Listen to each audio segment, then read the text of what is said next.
morning, everybody. Ben and Woods, 97.3 The Fan. Lovely to be here with you on a Wednesday morning, March 18th. Feeling the after effects of St. Paddy's Day. Whew, what a wild one. What a wild one we had out at the Encinitas Little League fields last night. Good morning. Great to be here. I'm Woodsy. Paul Reindel's our executive producer. Good morning, Paulie. Hey, how are you? Doing great. Benjamin Higgins, your friendly neighborhood sports anchor, joins us as well. How are you, pal? I'm good. Not hungover. In fact, I didn't have one green beer yesterday. Me neither. Nothing. Had nothing, man. Didn't have any corned beef hash or corned beef and cabbage or anything, really. Just went and coached ball and came home. And it's not my favorite meal. Yeah, I mean, I don't even know what corned beef is. What is it? Beef with corn? It's like a brisket that's brined with corn spices. Corned means like peppercorns and like they put spices not into actual. it. I mean, I like spiced. There's not actual beef. corn in it. There's no corn. I know it's corned. Hot beef, not corned beef. Right, not corned beef. Corned beef. If you corn something, I would feel that you put corn in it. No. Huh. Peppercorns and the like. Why would you think that, you moron? I know, right? It's just right there in the name. Listen, congratulations to Team Venezuela last night. Oh, yes. That was incredible. It was an incredible baseball game. It was. But I think the real heroes sit in these very chairs right here this morning, the three of us, because something happened in here this morning that I could say with 100% certainty. That has never happened in the history of radio, sports radio. Three males in a room. It's never happened. Our beloved Tammy from John and Tammy, KSON, walks down the hall. Now, this is before you guys get here, so I'm here early. She walks in and says, Woodsy, I have an extra sausage McMuffin. Would you like it? And the devil popped up and the angel was here, and they were fighting this morning on my shoulder. And I go, protein is egg, sausage. I mean, it's not the worst thing you could have. It's not. I go, you know what, Tam? No, thank you. No, thank you. I'm going to pass. So I went back to work, just taking some notes, getting ready for the show this morning. And then Paulie came in, and then you came in, sat down. Tammy made her way back down to the studio and said, Woodsy already said no, Paulie, Ben, but I've got one extra sausage McMuffin. Would you guys like it? She's quite the temptress. She's such a temptress. She came over twice to try to flog her wares. She sure did, dude. I was like, damn it, just eat the damn sandwich and be done with this. So she walks in, she offers you guys, and you, Paulie, said, I want to, but I'm going to say no. Now, you guys didn't know that I had, turned it down. Yeah. Well, yeah, she goes, Woodsy actually didn't want it. And then Ben goes, I think, no, we're going to pass. And I go, want and need are two very different things in that situation. In the history of radio, we should win a Marconi for that, because in the history of radio, no sports radio shows have been like, you know what? Not only free food, like just free food in the morning. They've never turned down an egg sausage McMuffin, ever. Probably not. Ever. It's never happened. So congrats, Luis Ariz and Miguel Cabrera. Very happy for you guys. The real heroes are right in this room. High fives. I feel like I should be crying the national anthem right now, man.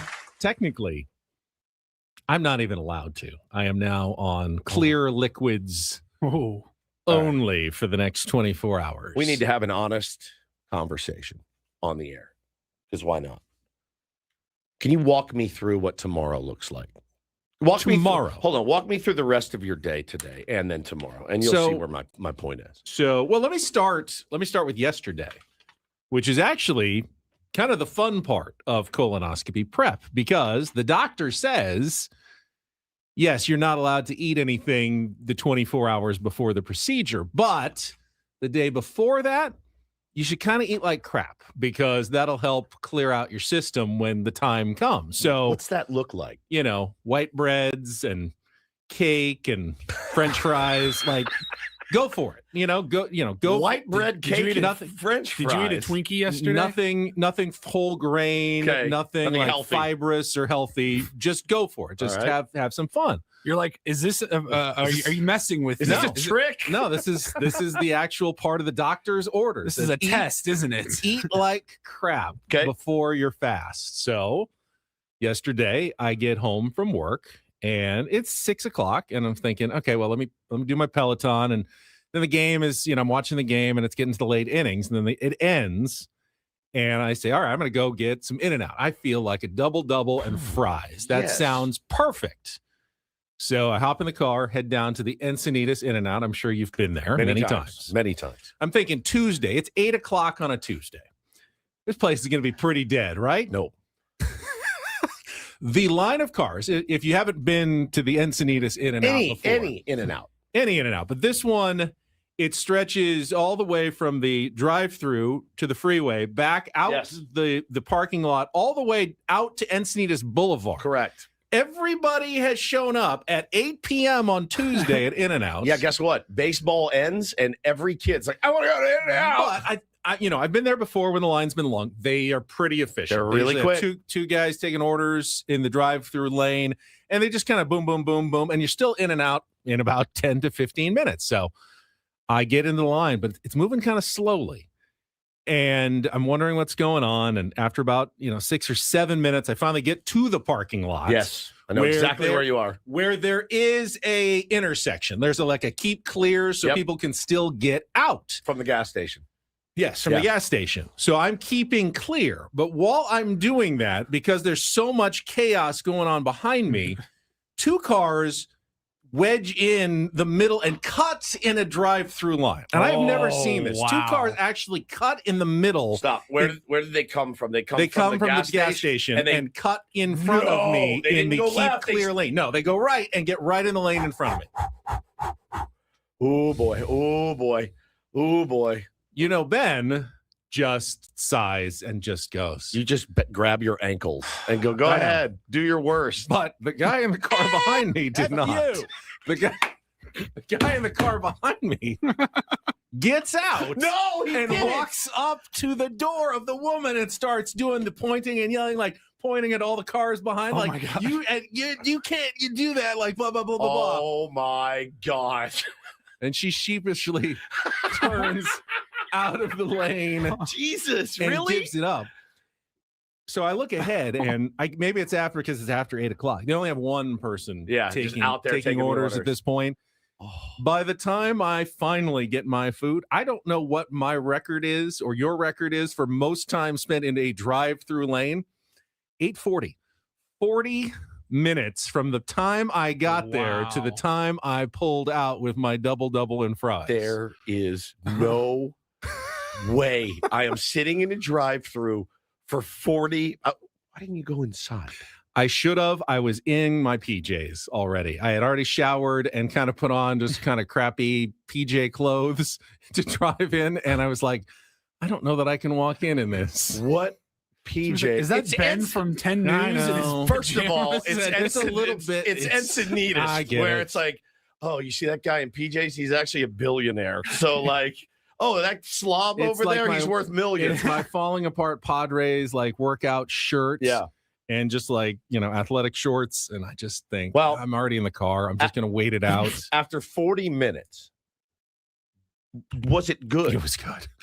Now, did you? It's really good. Another practical question. Did you eat it in the car? I ate the fries in the car. Probably in the first 3 minutes, as I do on the way home. And then I got home and ate the burger for dinner. Okay, so you had the burger, the fries, and then that was it. So you really didn't go ham. You could have gone ham. Yeah, you could have gone crazy. Double. Yeah, I mean, I didn't want to go too much in quantity, right? Because it all is coming out tonight.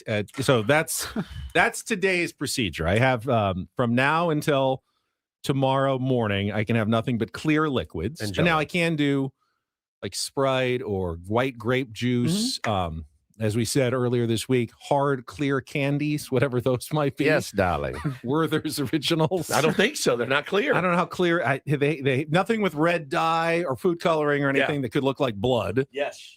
Yeah, that's really important. That's really important. Get the green Jell-O. And then at 6 o'clock, I take my solution. Your dirty my Sprite. drink. Yeah, my drink my solution. At 6 p.m. And then for however long, you're pretty much in the bathroom. Yep.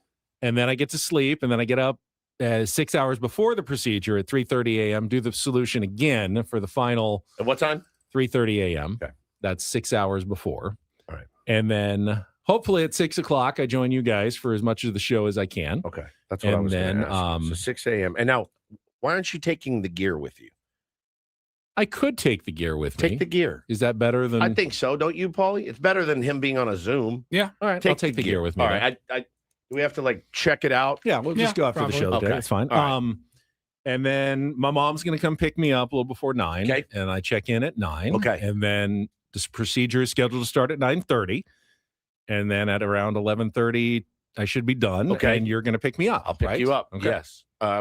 Yes, I will pick you up unless you hear otherwise or your mom hears otherwise. I'll kind of be out of it. You won't know. Yeah, you just handle that one way or the other.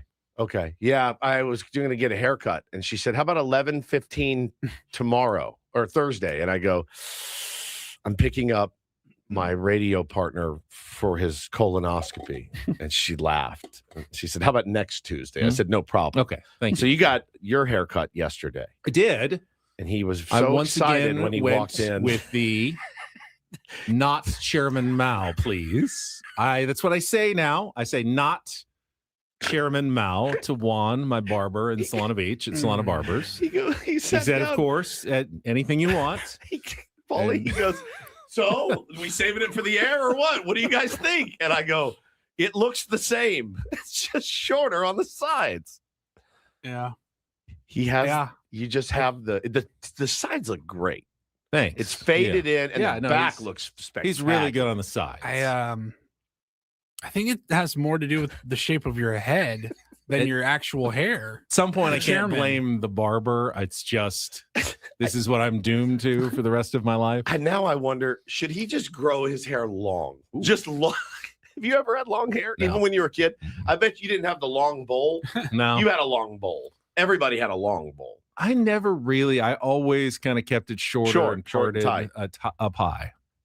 All right. Well, it looks good. It's just a shorter version of the chairman, which is okay. And maybe it'll be maybe you'll start a trend where little kids are walking and say, "Can I get the Chairman Mao?" Everything does come back into style. I'll at some take the point. Ben Higgins. Yes, they used to call it the Chairman Mao, but now they call it the Ben Higgins.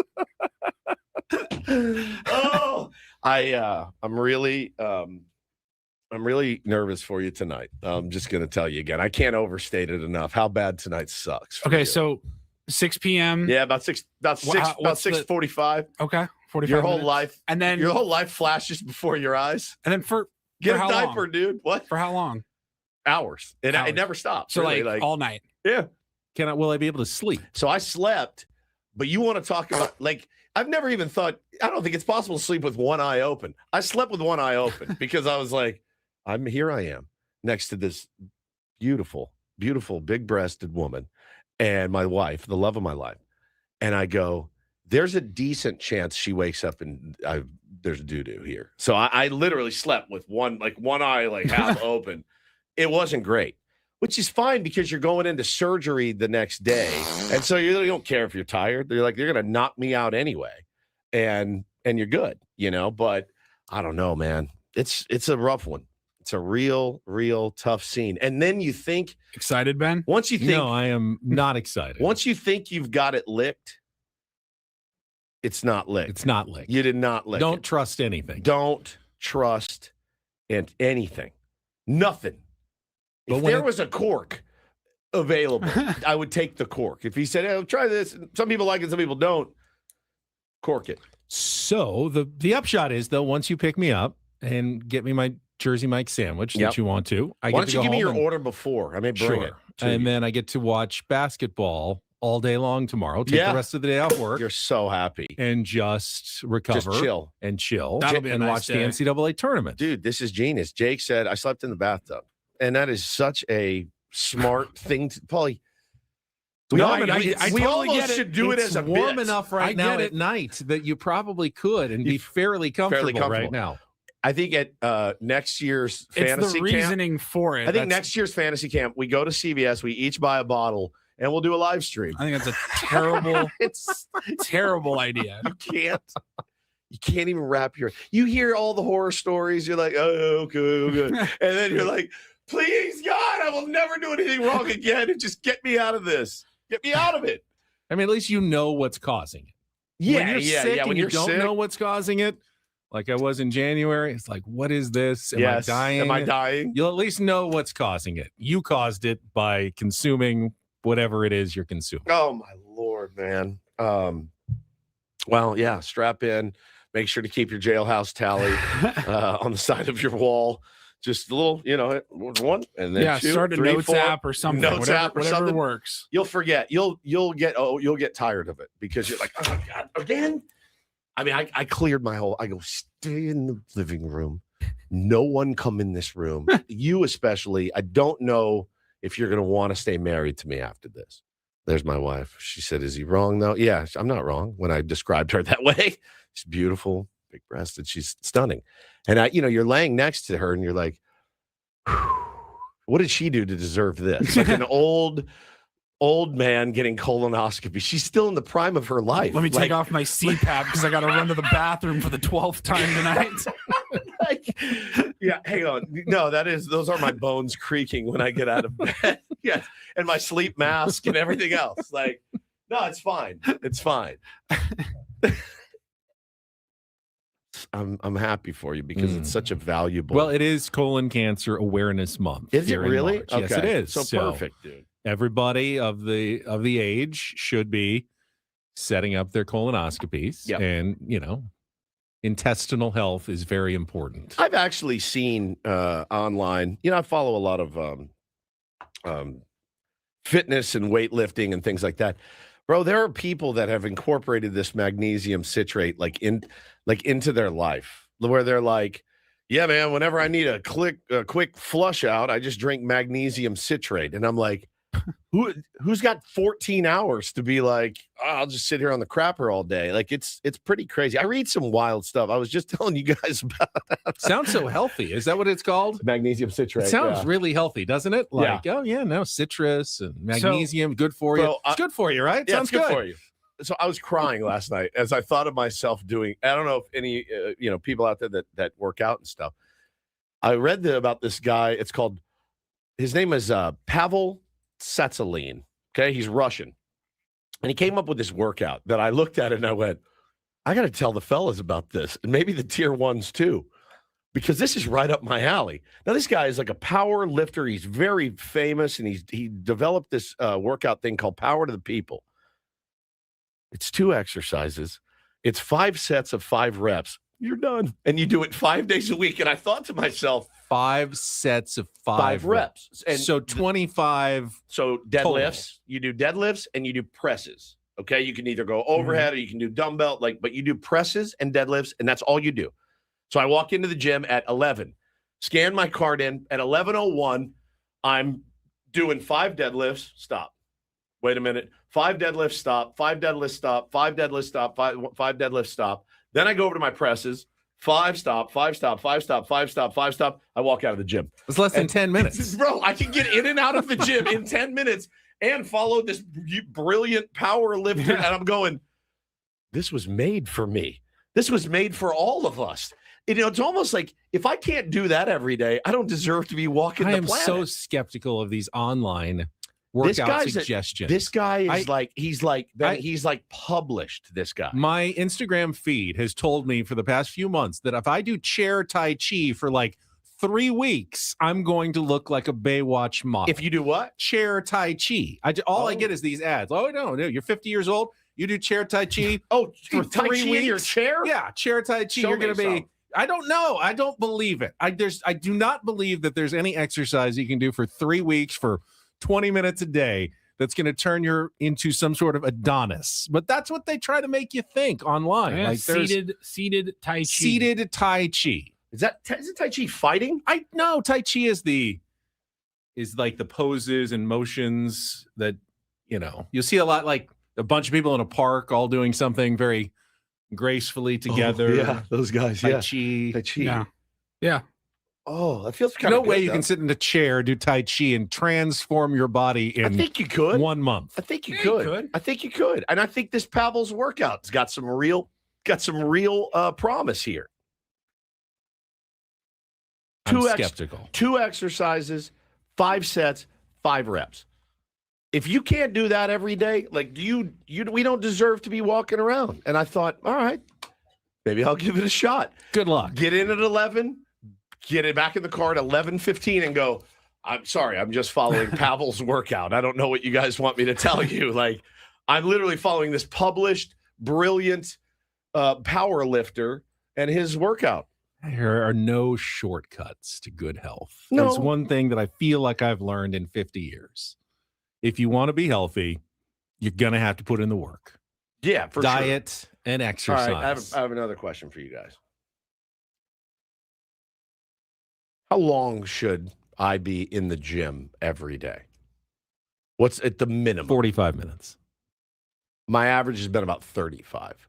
Usually because I bang. It's not bad. I bang I the. was gonna say for Especially you, if you're doing it every day. yeah, you're every day. You've Every got a other- plan. You're efficient. I would like 30 to 45 minutes, I 30 feel- minutes to an hour. I feel somewhere like in that range. I feel like there's a lot of. If you're there more than an hour, you're wasting That's time. I feel like there's a lot of hanging out. Chewing the fat. I'm not there to chew the fat. I'm just there to work out.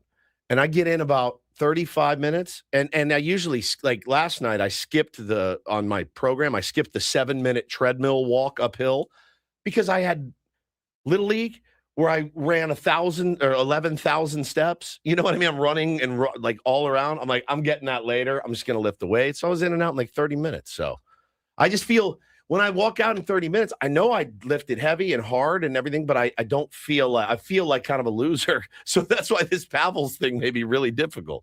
Get in and out in 15 minutes. But yeah, something is better than nothing. I agree with that. So, Well, yeah, if you're going from 0 to this, fantastic. yeah. Gets you up, gets you going.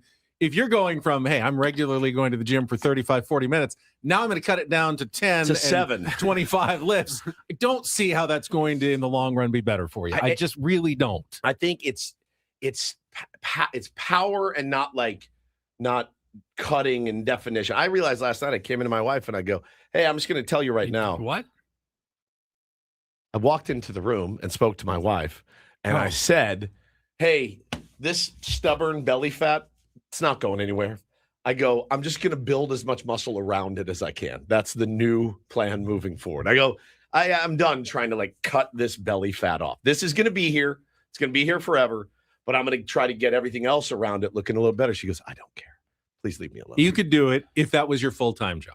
If that's all you had to do, it was work out and have the perfect diet and have a chef prepare you the right foods. Yeah. You could do it, but I don't think it's worth it. You're going to, I like snacking. I like snacking. You can be too healthy much. without Yeah. being completely ripped. I'm and healthier now than I've ever been. It's vanity to just Yeah. want to lose that It's last just this last tiny little layer. This little layer. It's probably right healthy, here. honestly, to have a little bit of I it. just You said- know, Yeah, I just said it's not going anywhere, babe. And I said I'm done breaking my back to try to, get rid of this little tiny little fold. It's not unbearable. I can handle it. I said I'll just build up the muscle around it, and I'll look like like the big. That's what I want to be. Well, speaking of health and fitness, I had one more question back to Ben's procedure tomorrow. So, Woodsy, in your experience, Yeah. So let's see, what time is the actual procedure tomorrow? 9:30. 9:30. And you're drinking it down at 6. When will Ben be fully like good to go, able to eat anything, and feels better? The minute he's out of surgery, he'll feel great. Okay. Yeah, I was you'll gonna ask feel- like what. Here's So I the- know you're getting like a sandwich, but like, what would like dinner be tomorrow night? Well, here's the thing I'm scared about. So we all saw this cat, and I had like 10 people reach out to me about your acetaminophen habit now that you Mhm. developed the other day. I haven't taken any since. It's a problem. I kicked it. You kicked it. You did it later that night too, Yeah. which is really what made me concerned. I talked know. to your mom about it. We made some calls. There's a counselor that if you need to talk to somebody, Fine, but I think I've kicked it. you think again. you've kicked it. So he took acetaminophen the other day. It literally knocked him for a loop. He was like, I feel pretty good. You guys ready to party on a Monday? I was telling my wife, like, it blows me away every time when Ben takes a simple, whether it's a NyQuil. Tylenol or an ibuprofen, and he goes, "Oh, I can feel it kicking in." Kicking in. Like an ibuprofen, like if you have a little headache or something, whatever. Like it's a tab of Molly. He's like, "Ooh, I can feel it it starting to kick in." I feel it. I go, "Do you know how many Tylenol I'd have to take before I feel it starting to kick in?" The amount I would have to take would send me into an overdose. Oh my God, he took 40 Advil because his elbow was sore. Ben takes one Alka-Seltzer. I feel like a tingle from head to toe. He and got then like a messed up. dulling of the pain everywhere. So it works quite well on me. The only thing I'm worried about is like they're gonna give you like propofol. So I don't know, which is like I'm worried about that actually. Don't be worried. Yeah. I think here, if you can change your mindset, enjoy the ride. Because the ride is spectacular. Okay, so just enjoy the ride. Don't get panicked. They say you don't remember the ride. You'll enjoy it. Okay. Trust me. Oh, the minute they give it to you, you're like, see you. I'll see you dudes later. And then when you wake up, you're like, I feel so good. Like you're just a wreck. It's so fun. I can't wait to see you. I can't wait to pick you up. It's going to be great. It's going to be great. Fantastic. All right. Are we ready to get started here on a Wednesday? Yeah, I'm ready. All right. When we come back, WBC championship, why the entire world is blaming Craig Stammen for Team USA losing the WBC. I'm fine with it. He's not even there. I'm and fine with apparently it's Craig Stammen's fault that the United States lost to Venezuela. And I'm not joking. I am not joking. Yeah. That is the trending topic around baseball. Blame Craig Stammen and AJ Preller. It's not true, but that's what people are saying. We'll set the menu, talk about it coming up next. Broadcasting live from the Bill House Studios. We know how. We actually know many hows. We met them last week. Yeah, they're It's great. Ben and Woods. Let's get our first check of traffic here on 97.3 The Fan after. Gambling problem? Call 1-800-GAMBLER. GEGE 0000466. For a full list of games and rules, play at 7 Mile Casino. Visit 7milecasino.com. Talking about feeling good. You're going to feel good if you take some time out and head down to 7 Mile Casino because it's fun. It's San Diego's best card room. It is comfortable. It is exciting. It is, have you on the edge of your seats when you're playing California-style blackjack, Texas Hold'em poker, Pai Gow, or Baccarat. You can have a really good time, and you don't have to drive 30, 40, 50 minutes away to get there. I would tell you every night is a good night to go to 7 Mile Casino unless you're getting a colonoscopy the next day. Maybe you sit that one out. Fine. And then go tomorrow night if you get the itch to go play some California-style blackjack, some Texas Hold'em, some Pai Gow, Baccarat, whatever floats your boat. They'll take care of you there. The high-limit players as well. They're great, man. Great people. You get a discount on food when you eat at the table. It's it's no secret. They want you to come in. They want you to enjoy yourself. They want you to come back. I'm fasting right now, so again, I can't enjoy Sammy's at 7 Mile, but otherwise, I love the Kung Pao chicken on the 24/7 players menu. One of San Diego's few 24-hour dining and entertainment options. You'll find it right off the 5 freeway. Just head south, get off at E. You're on Bay Boulevard. It's the frontage road right along the 5.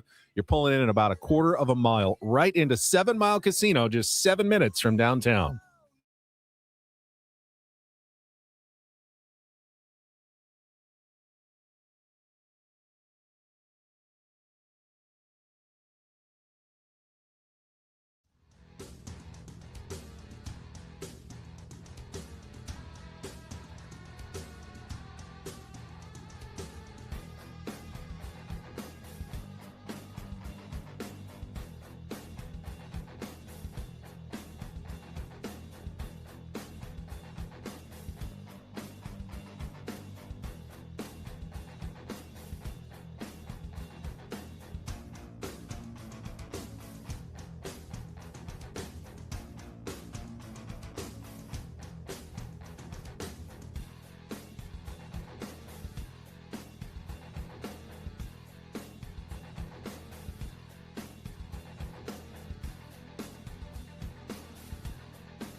He just here. I'll show you a little. Just a little. Please Just a don't. little bit. What hurts on you? Nothing at all. A little bit. Nothing. Now, So let's say whatever you're about to touch is the only thing Let's say it's going to hurt. Right? All right, yeah. Okay. Pretend your knee hurts. Pretend your knee. It's going to in a second. Right here.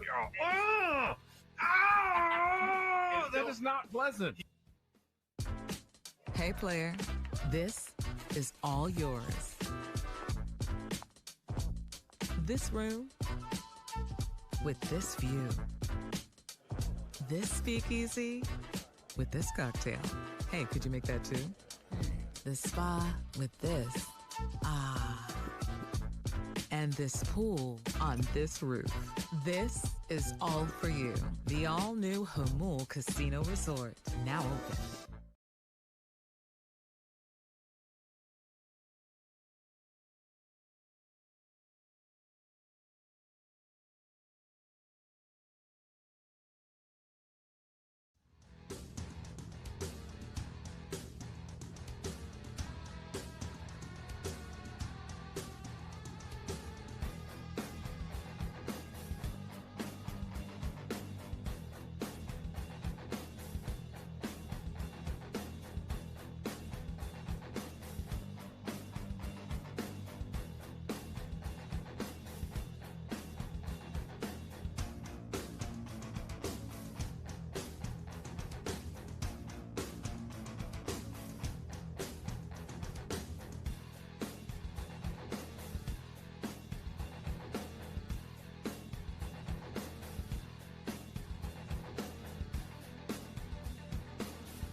WBC talk coming up in this segment.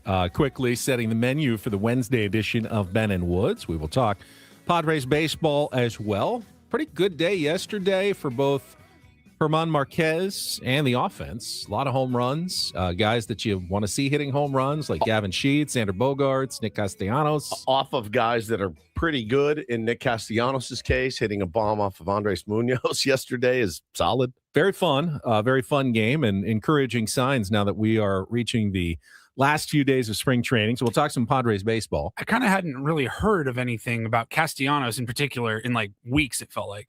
All I've heard is continues to Just improve, solid. play good defense. loves learning first base, Yep. is getting better every single day at it. I mean, they've moved him around. He played left field yesterday. He's played right field. He's played first base. That's fairly valuable. I had the game on in my office. I walked back in and I just happened to look right up at the TV as he was rounding second base or whatever. I go, oh, yeah, hell yeah, There we Casty. go. There Yeah. we go. can't make any judgments in spring training, but to this point, he has been It's the been ideal addition. exemplary. Exactly what they were hoping for. That's right. So far, so good. Flexible, mashes against left-handed pitching. And good Duhar as well. teammate. They seem to like him a lot. Andujar is doing Andujar's what they been want him to great. do as well in spring training. And Gavin Sheets, who kind of got off to a slower start, has heated up big time heading into this last week. So the Padres lineup at this moment looks like it could be fairly dangerous. Yeah. We'll talk about that. We'll get the firsthand account in our 8 o'clock hour from spring training. Sammy, it is an off day for the Padres, but he's going to join us to wrap up everything that went on yesterday and all the news from Peoria before he then takes the day off, last off day for the Padres of spring training. And then they've got 5 more days of work and back home on Monday afternoon after the game to get ready for opening day next Thursday. Also in our 8 o'clock hour, we'll play a game of Take on Woods, chance to qualify for the trip to Las Vegas at the Fontainebleau, the $150 resort credit. 9 o'clock hour includes our Rindle Report headlines and some final thoughts. Get into some maybe SDFC tonight. They've got their second match against Toluca in hell. up in the thin air of hell. Mexico, Yeah. 8,750 feet of elevation. Serious. All they need is a tie, but it won't be easy for sure. My word. I cannot wait to see this atmosphere. Looking forward to 8 it. p.m. Yeah. 8 p.m. Yeah, arguably one of the biggest games. I mean, the playoff game that we went to, and then this game, like the 2 biggest games so far in SDFC history. And it's tonight at 8 o'clock. And then the NCAA tournament starts tomorrow. Well, technically started with the first 4 last night. You had Texas and Howard, yeah. both winning yesterday in their first 4 games. We got a couple more first 4 games tonight. So that's what we've got on the menu. But let's get right into the WBC. Last night's 3-2 win for Venezuela, the first-time champions, coming up right after a check of traffic here on 97.3 The Fan. From the 855 Get Ross Traffic Center. Injured? Demand justice. Demand Jurowitz. 855GetRoss.com. Here's Kelly Danick. Good morning. Couple problems already. South 805 before Telegraph Canyon Road crash involving couple vehicles. It's got the 2 right lanes blocked and looks like there's a fuel spill thrown into the mix. So South 805 right before Telegraph Canyon. Watch out for a little confusion there. Also an accident on northbound 15 at Miramar Road. It's over to the right shoulder. Hey player, the all-new Hamul Casino Resort is all for you. Enjoy a super luxe hotel experience, a super secret speakeasy, an indulgent spa, and an epic rooftop pool. Book your experience at hamulcasino.com. I'm Kelly Danick with Ben and Woods, San Diego's #1 sports station, 97.3 The Fan. All guests on Ben and Woods, including Sammy Levitt, appear on our SDCCU fan hotline. It's not big bank banking. It is better. Well, the WBC lived up to any possible expectations you could have had, other than maybe expecting the United States to lift the trophy or win the gold medals at the end. Lots of great games, lots of late inning drama, and the championship no different. Perhaps the biggest surprise was that pitching dominated so much in the end when you had such incredible all-star lineups of hitters, and you thought, oh, the Dominican Republic, they're going to score 8 to 10 every game, and then they go out scoring just 1 against the United States, and then Baseball's not that complicated. It always comes down to pitching. It does, and then the U.S. always comes down to pitching. With that all-star lineup, scores just 2 in their final 2 games. It was good enough against the DR. It was 1 run short against Venezuela last night, but Nolan McLean got the start for Team USA.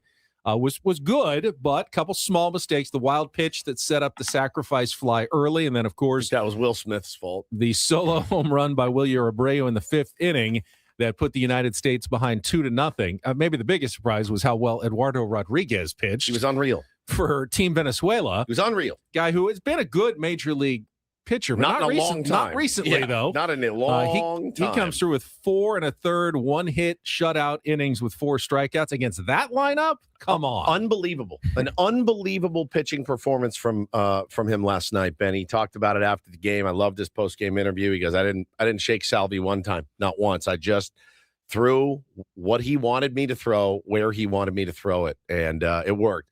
He had those guys." He had them flummoxed, all of them. I mean, and again, I said it yesterday. I go, this should be really good hitting for those guys. But man, he mixed his pitches so well, had them off balance, had Will Smith swinging at a ball that hit him. I mean, he's up there looking to do damage. Ball comes in on his leg, hits him. He's swinging. Like, those guys were. Aaron Judge was horrific. Bryce Harper obviously get the really, really big swing, a huge swing in his career, and they just couldn't do anything with it. The U.S. I believe 3 hits, right? never. I think they went 0 for 0 with runners in scoring position. Yeah. They never got a runner to second base. In fact, they didn't get a runner other than the home run trotting around in the 8th. Right.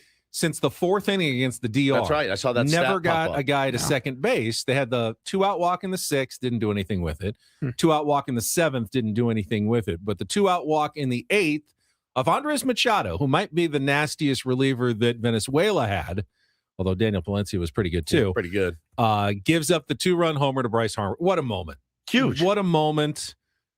Dave Dombrowski probably nodding somewhere going, yeah, my devious plan to motivate Bryce Harper is already working. That's right. Looked pretty good. That's what I was intending to start this year off.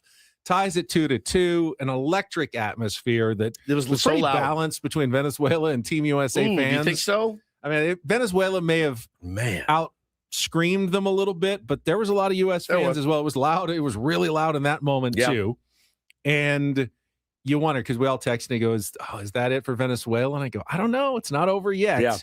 And they were able to get out of the inning. And then, of all people, to draw the leadoff walk to start the WBC winning rally for Venezuela, Luis Ariz draws the walk.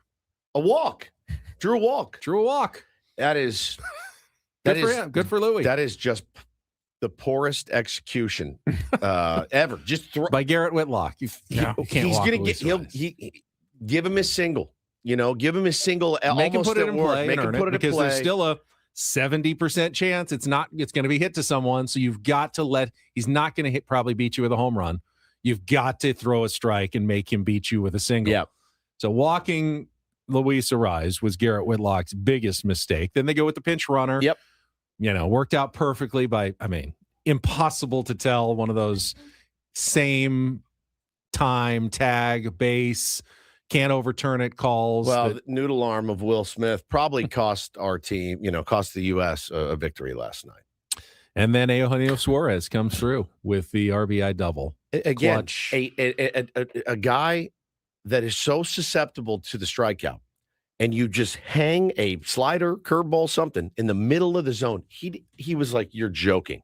It was right in his zone, his damage zone. I mean, it just hung down the middle. I'm like, it's poor execution, man, all night. And poor ABs, just really bad ABs. Aaron Judge staring at fastballs down the middle. Like, Aaron Judge what is happening? Had a tough tournament. I think he hit 222. He was the captain, had the not so inspirational speech to begin. It was let's kick some ass. It was not a great tournament for Aaron Judge. It would be foolish to you can't pin it all on him. Or even say that. What did they play? A total of 8 games total. I mean, if this was the regular season, there'd now be 154 games left. I mean, you're not even starting. You're not even scratching the surface. This is a very short sample size tournament. And just goes to show you, when the Padres stop scoring for 2 days against the Dodgers in the playoffs, it can happen for a all-star lineup of the best players that America's got. You cannot score for 2 days. Any lineup in baseball can be susceptible to that at any time against, some good pitching. Guys just aren't quite in rhythm early in March. It does happen. Daniel Palencia comes on in the 9th. By the way, Daniel Palencia, who was allowed by his team, the Cubs, right, to only pitch in a save situation. He was not allowed to come into that game under any other circumstances other than to save the game for Team Venezuela with a 3-run or less lead. Gets the job done with a 1-2-3 ninth and a strikeout of Roman Anthony to end it and trigger an amazing celebration on the field. But I bring up that rule because it is what basically everyone was screaming about in the top of the 9th inning when Mark DeRosa did not bring in Mason Miller in a tie game. Apparently, the Padres had asked the same as the Cubs and said, you may use Mason Miller, but only in a save situation. We don't want to see him coming in trailing. We don't want to come to see him in a rout. You're not going to use him in the middle of the 7th inning, just, randomly because you got yourself in a bad spot. Yeah. You will only use him in a save situation. It's exactly what I called for on the show yesterday. Yes. Honestly. Yeah. I said, this, I think, is the acceptable agreement between the Padres and Mark DeRosa. You may use Mason Miller, but in this specific situation only. It's on DeRosa then, because as the home team, you're obviously, once it gets to that point, you're not going to be able to use Mason Miller. So Mason Miller's off the hook, as soon as he doesn't go to him in the 8th there. That's on Mark DeRosa, too, to say, all right, Craig, thanks, and AJ, whoever made the phone call. So you're telling me it's top of the 9th, and we're in a tie ball game, and I can't use Mason to go through the heart of their order? That's what you're telling me? And if they said, yeah, that's what we're telling you, it's got to be a 3 outs to go situation, then fine, he did his job. But I can't for the life of me imagine that's the scenario. I mean, I guess I can. Mark DeRosa in scenarios, he's not the best at it. So if he didn't say, hey, man, Mason's ready, he's got a day of rest, top of the 9th, I need 3 outs so we can go win it, I can't use him. And they said, no, you can't. I don't buy it. I don't buy it. I really don't buy it. It was a little less complicated for Team Venezuela because they can't win the game without taking a lead in a top of the inning, whether it's the 9th, the 10th, right, whatever. If they take the lead, then they know they're saving Daniel Palencia for that last inning. Because Team USA was the home team, it pretty much locked in. Once it was tied going into the top of the 9th inning, there's no situation in which Mason Miller can ever come into that game. So he's untying his shoes down there in the bullpen. Like, that's it for me. I don't buy it. I really don't buy it. Because, again, if you're on the phone with Padres brass and he said, oh, okay, fine, guys, I understand. We're not. Morning, guys. If we're up 6, we're down 6, whatever. Like, I understand when not to use. But if we have a chance to win the game in the bottom of the 9th, you're telling me I cannot throw the unhittable, ungodly, God among men, Mason Miller, for 3 outs in the top of the 9th, but you'd be fine with it if I did it in the bottom of the 9th? I wonder if that was ever discussed. It probably wasn't. And then I wonder if at the last minute, if someone was trying to get AJ Preller or Craig Stammen on the horn, like in the 8th inning, like, Are we good? We didn't really talk about this. Can we use him? Can we use him? Yeah. Someone get a hold of someone in the Padres organization and let me know if we can use Mason Miller in a tie game. Please answer this question honestly. Was this just we're going to kick the crap out of these guys, obviously. Like, look at our lineup. Look at what we've got in reserve. Like, was it too cocky? Was it they don't care enough? Venezuela cared more? Did Mark DeRosa, how did he acquit himself as a man? Like, is anybody going to go, I'll give that guy a shot? On no planet. On no planet. Would I look at, if I was a GM or an owner, and be like, that's the guy I want in there? I think a lot of managers didn't acquit themselves very well. I'll tell you who did, and the guy that I'm maybe most happy with or happy for is Omar Lopez. What he's long-time Houston Astros staffer and coach, turned into the superstar, calming influence, quiet, didn't make it about him. You saw him sitting on the floor, cross-legged in media, waiting his turn to go up and do it. Sitting on the floor, cross-legged, just waiting his turn. 30 years of serving the game of baseball. He doesn't get better than that. He worked at like the Venezuela Academy. Yep. Like he is baseball. He's in baseball. Venezuela. I thought it was so good, man. And again, I think the hubris, maybe. There's some hubris. I think there's some hubris. And I would have it too. If I was Mark DeRosa, if I was Mark DeRosa yesterday, I would have been like, bro, it's Eddie Rodriguez. We're gonna murder look at this guy. lineup. Yep. I mean, you're looking at the box score, and you look at like Luis Ariz is in the 3-hole for Venezuela. Aaron Judge is in the 3-hole for the United States. Correct. But I was rooting for Venezuela because I was like, I just know they're going to enjoy it more. I feel like I truly felt not just the fan base and like the shots that were coming out of Venezuela were amazing, but I'm like, bro, like they're pouring everything they have into this. And then you got like Bryce Harper saying like, it's not the World Series. But then other guys are saying, it's better than the World Series. It's like, which is it, guys? Like, where do you fall as a team? I don't really know. I think, again, and I did think Mark DeRosa made a really good point. I do, when he said, if they did this in the middle of the season, I think you'd have every American player signed up and ready to go. If you just pause the season for the WBC in the middle of the year, I think we've talked about that some too. But I think, look, there's plenty of blame to go around. I think Mark DeRosa gets some. I think Aaron Judge gets some. I think Tarek Skubal gets some blame. I think Mark DeRosa can't make his team hit, though. No, you can't make your team hit, but you can put better. He was flexible, though. I mean, he saw that Cal Raleigh was struggling, so he went away from him. He just tried. I think you got a guy with 60 home runs that you could have pinch hit for Will Smith, and you let Will Smith hit. He did not look good in his at bats though early in the tournament. But who's the M's manager? They're like, you sucked in that tournament, bro. I'm gonna work you in this week. You throw him. I said to my son, as Roman Anthony came up, I said, you could pinch hit Cal Raleigh here. Yep, 60 home runs. I think you should have done it for Smith. Yeah, Roman Anthony's been fine.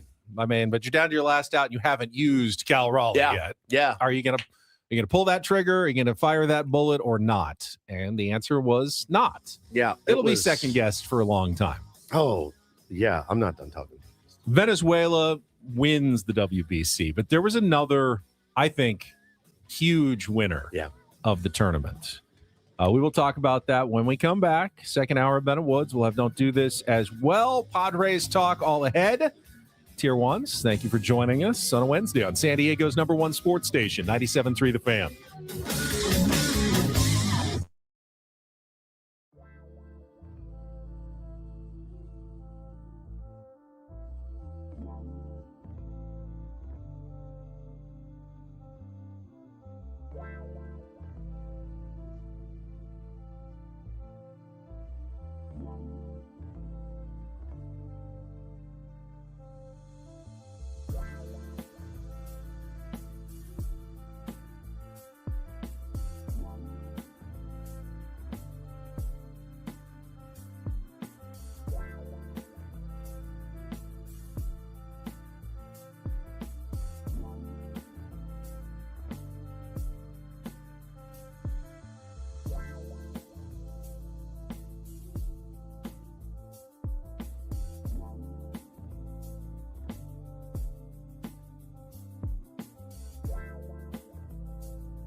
said he was listening in the car. Want to thank Ben and Woods. Made my colonoscopy appointment yesterday. I'm 59. I have not been to the doctor in 20 years. Thank you again, Ben. Well, don't thank me yet, but, may have just saved your life. Yeah, it's no big deal.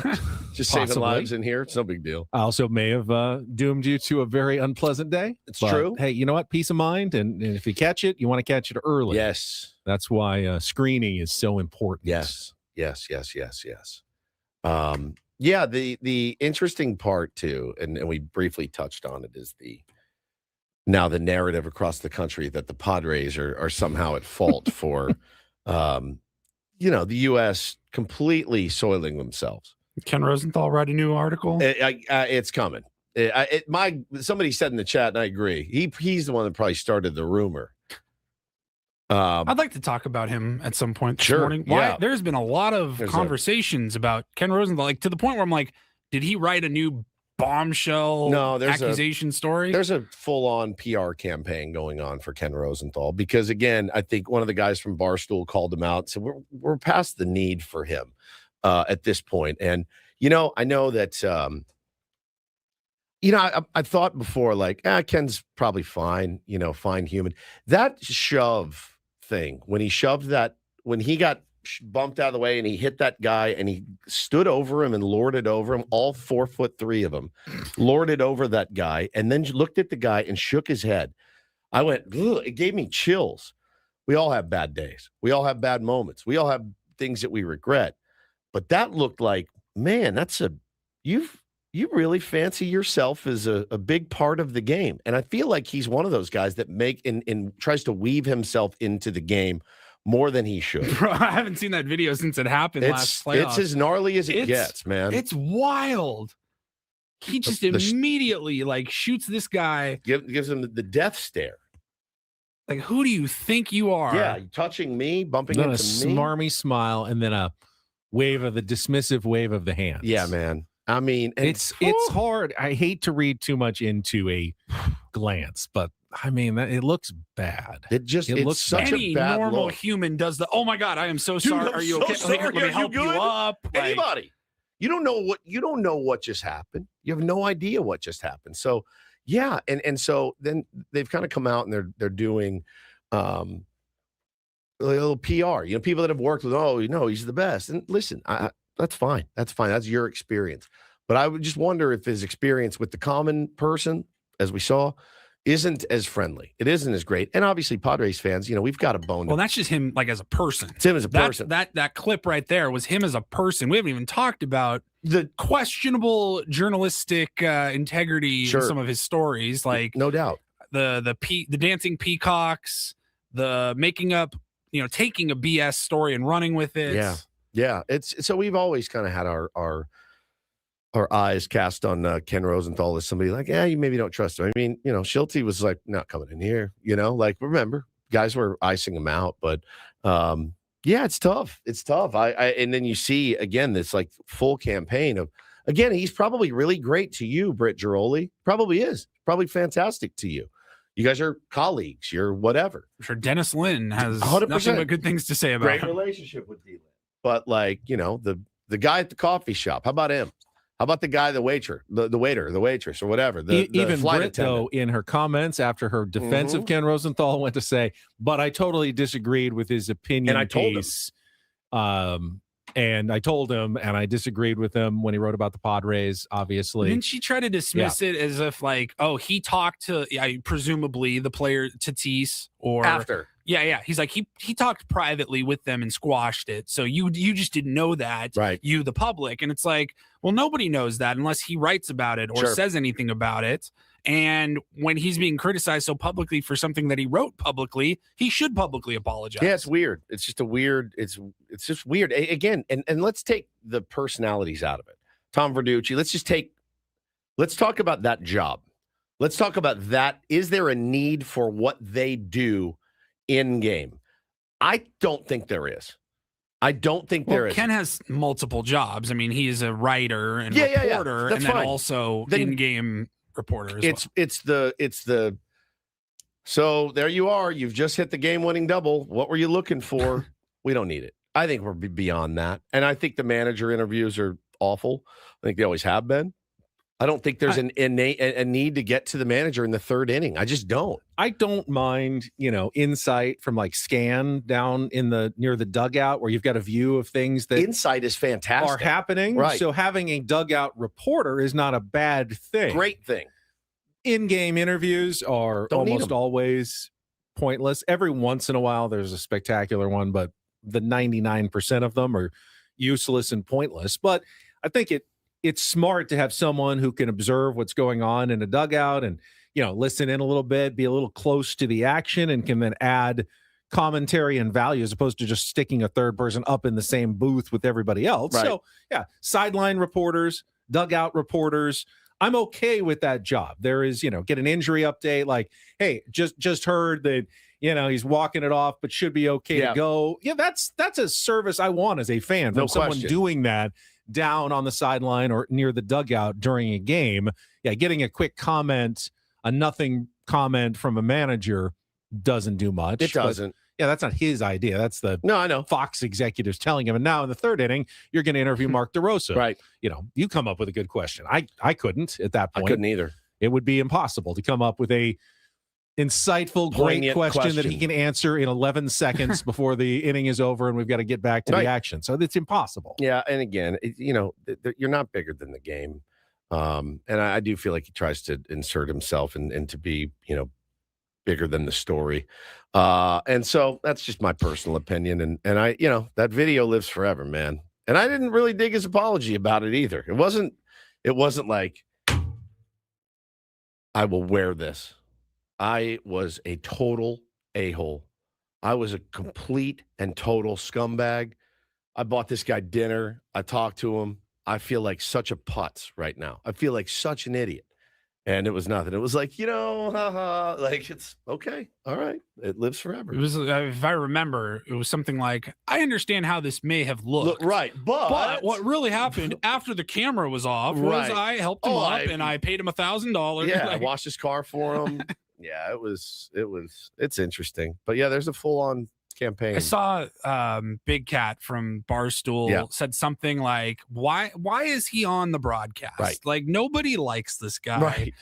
I don't even think he was saying, why do we have this part of the broadcast? It was like specifically why is he doing it? They both work for Fox, I think, too. So that's pretty solid. Yeah, interesting. But I saw this, that campaign from everybody. It was crazy. It was like a coordinated attack all at the same time. But listen, everybody. Bob Nightingale will say the wrong thing all the time, but he doesn't maliciously write terrible stuff. Correct. Correct. The peacock, the dancing peacock comment, I'm like, it was nuts. He shouldn't be allowed at Petco Park. He wasn't for a while. He wasn't allowed in the dugout. It was pretty nuts. And we all know the code behind some of that stuff, and it's just something that the Latin ball players have to face a lot more than the American ball players do. I'll tell you that. Which brings me to what I teased. I said Venezuela won, but there was another big winner with the WBC. And I hate to say this, but there's one thing that the NFL does really well and has helped become the number one sport by a wide margin in this country and starting to be the world. They have globalized. And the WBC was so massively successful, not almost, I don't think in the United States it's going to make a huge difference, but you see the reaction in Venezuela, the Dominican Republic, people in Italy following the games. Mm-hmm. And you can see the growth of baseball globally real time. Yep.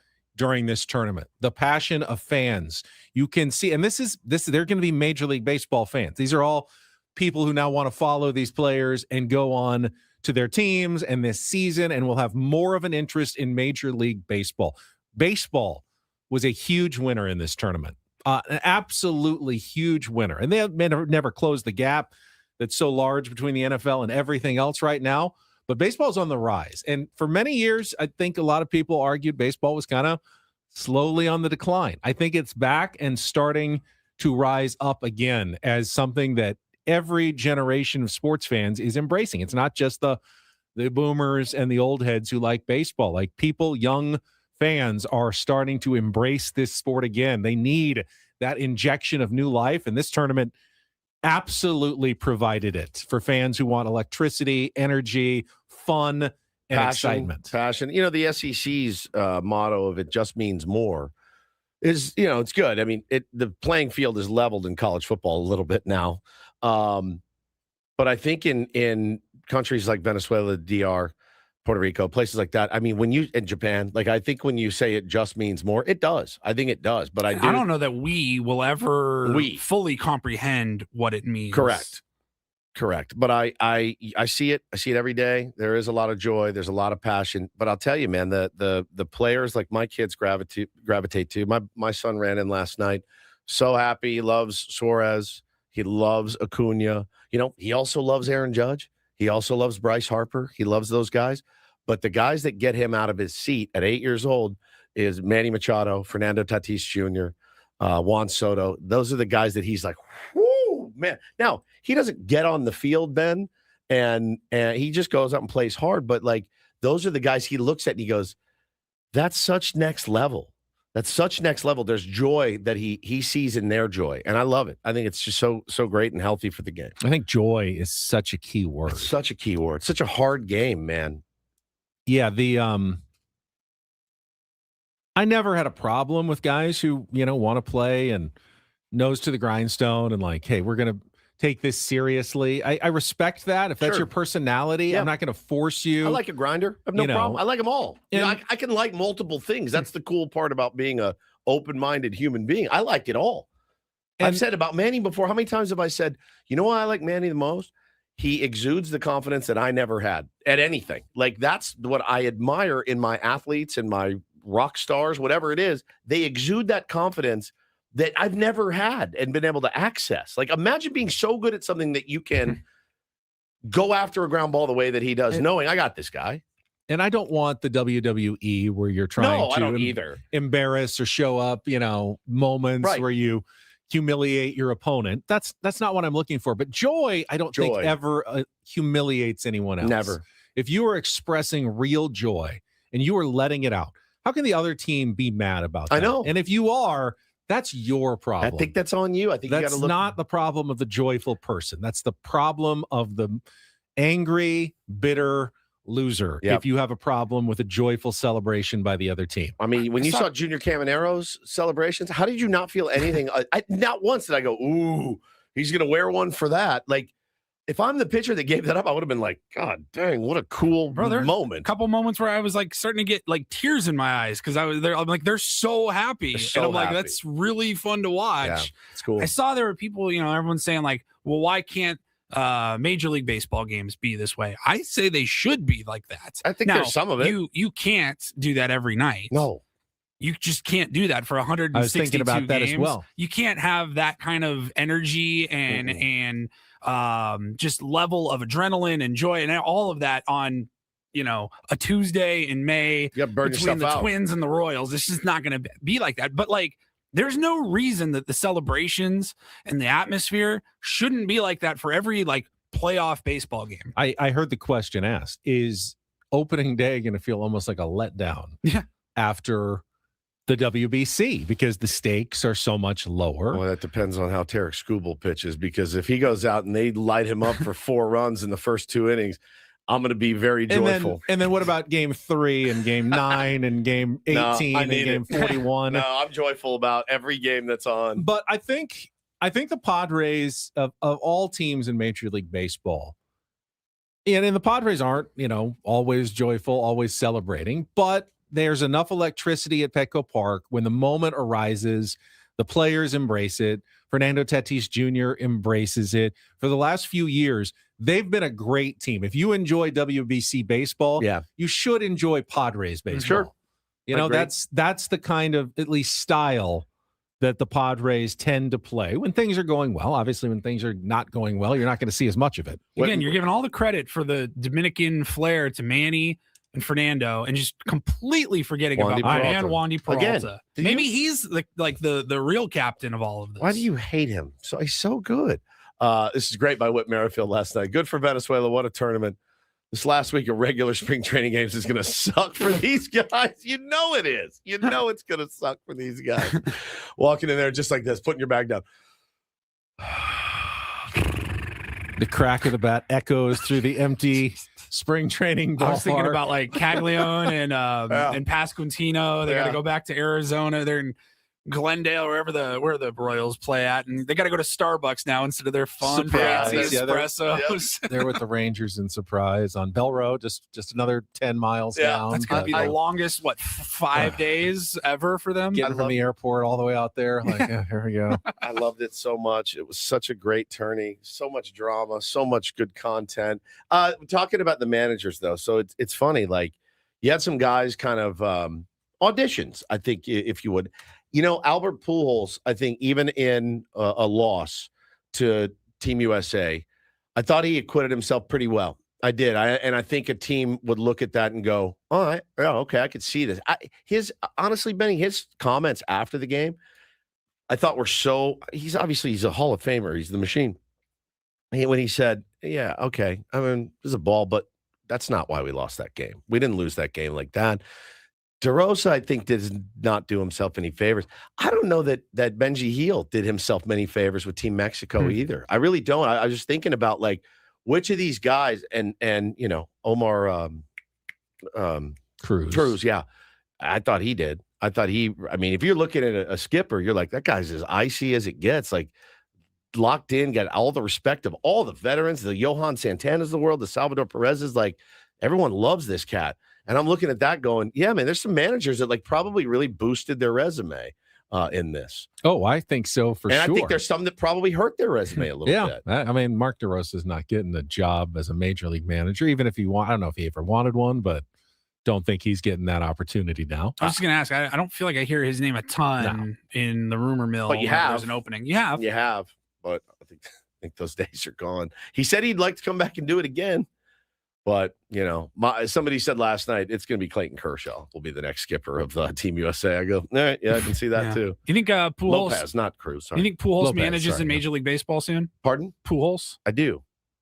We talked about like the Padres didn't hire him, and we said, well, nobody else hired him either, and that's true. I thought he had a decent run as manager of the DR. They love him. They loved it. They love him. I would assume within a year or two, he's probably managing a major league team, is my guess. Yeah, and I just I'll be completely honest. I hope we don't get to a point where like, maybe we should have. I know Ollie Marmol just got an extension, but let's be honest, when his time is done and the rebuild is done in St. Louis, the next manager who takes them probably to the next level might be Albert Pujols. I can see that. Yep, I can see it too. All right, let's take a time out. We're going to come back. Don't do this. How about a do this moment? Some marketing genius by one Fernando Tatis Jr.'s team. We'll get to that and more coming up next with Ben and Woods on San Diego's #1 sports station, 97.3 The Fan. First, though, it is basketball time. You know what I'm talking about? We've got college action nonstop starting at 9:15 tomorrow all the way through the weekend. And if you're not playing Prize Picks along with your college basketball, you're missing out on some of the fun because you can set so many lineups with all the games you're watching and win real money on your sports knowledge. I mean, you're already filling out your brackets and doing it that way. Why not specifically set some daily fantasy lineups? It's easy to do. It's easy to play. It's a lot of fun. It's between 2 and 6 players. You're picking against numbers and stat projections. So take a couple of your favorite players, more or less on points, assists, rebounds, plenty of other stats available for you, and put them into a lineup. The more you put in, the more you can win. Up to 2,000 times your money with Prize Picks. It's also easy to get started. Just download the Prize Picks app and use the code KWFN. And when you get started, you're going to get $50 in free lineups when you play your first $5 lineup. That can carry you all weekend long if you want. $50 in free lineups when you play your first $5 lineup. Start there. Start with the basketball this weekend and then get ready for the start of baseball season because that's even better. Coming up next week with Prize Picks, where it's good to be right. Must be present in certain states. Visit prizepicks.com for details.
Hey, player, this is all yours.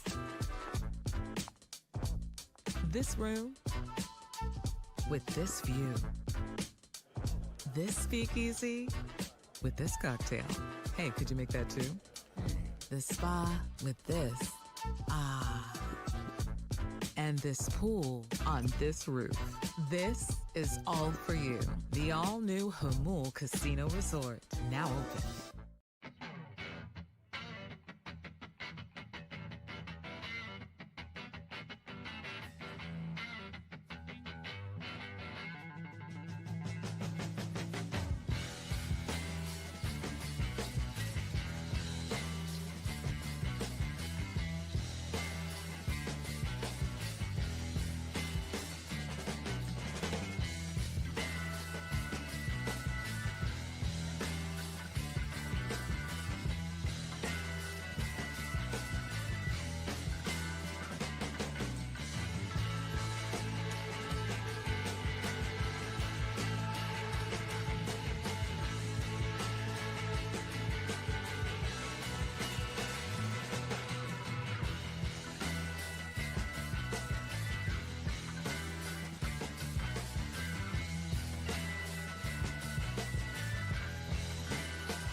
Don't Do This is brought to you by Dixieline Lumber and Home Centers, helping San Diego homeowners and contractors fix it, build it, and enjoy it.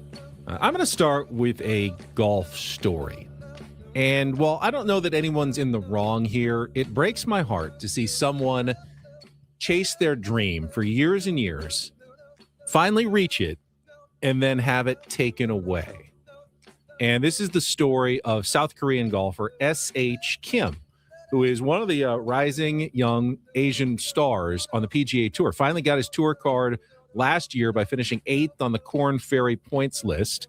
And he's had some good finishes so far in the PGA Tour, but he's about to turn 28, and he hasn't done his mandatory military service in South Korea, and he is not exempt. So after the Valero Texas Open in April, it's done, and he's got to go back and serve for 2 years in the Korean military, just as he is getting his feet under him for his lifelong dream of making the PGA Tour.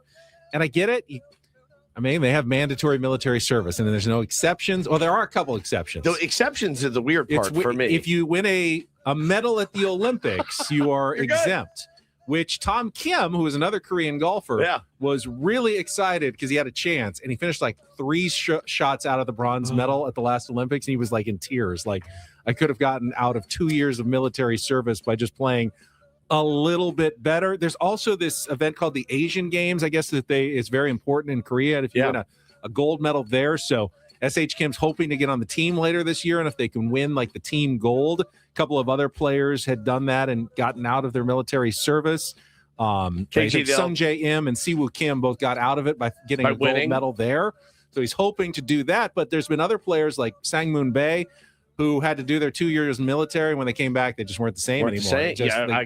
No practice really, or for 2 years, essentially. It's just you have to start all over again. Your points are all gone, and they just never made it. It just ended their dream, and now he's faced on the precipice of this story. It's tough. It's like, they can't – rules are rules, I guess, but it just kind of breaks my heart a little bit that you work that hard to get on the PGA Tour, and the second you get there, sorry, you got to come back and pause your game for 2 years. KG the Elephant says, can't he just say he considered joining the military? According to Paul Skeens, that's basically the same thing as serving, which is one of the more brilliant lines I've seen from our pal KG the Elephant.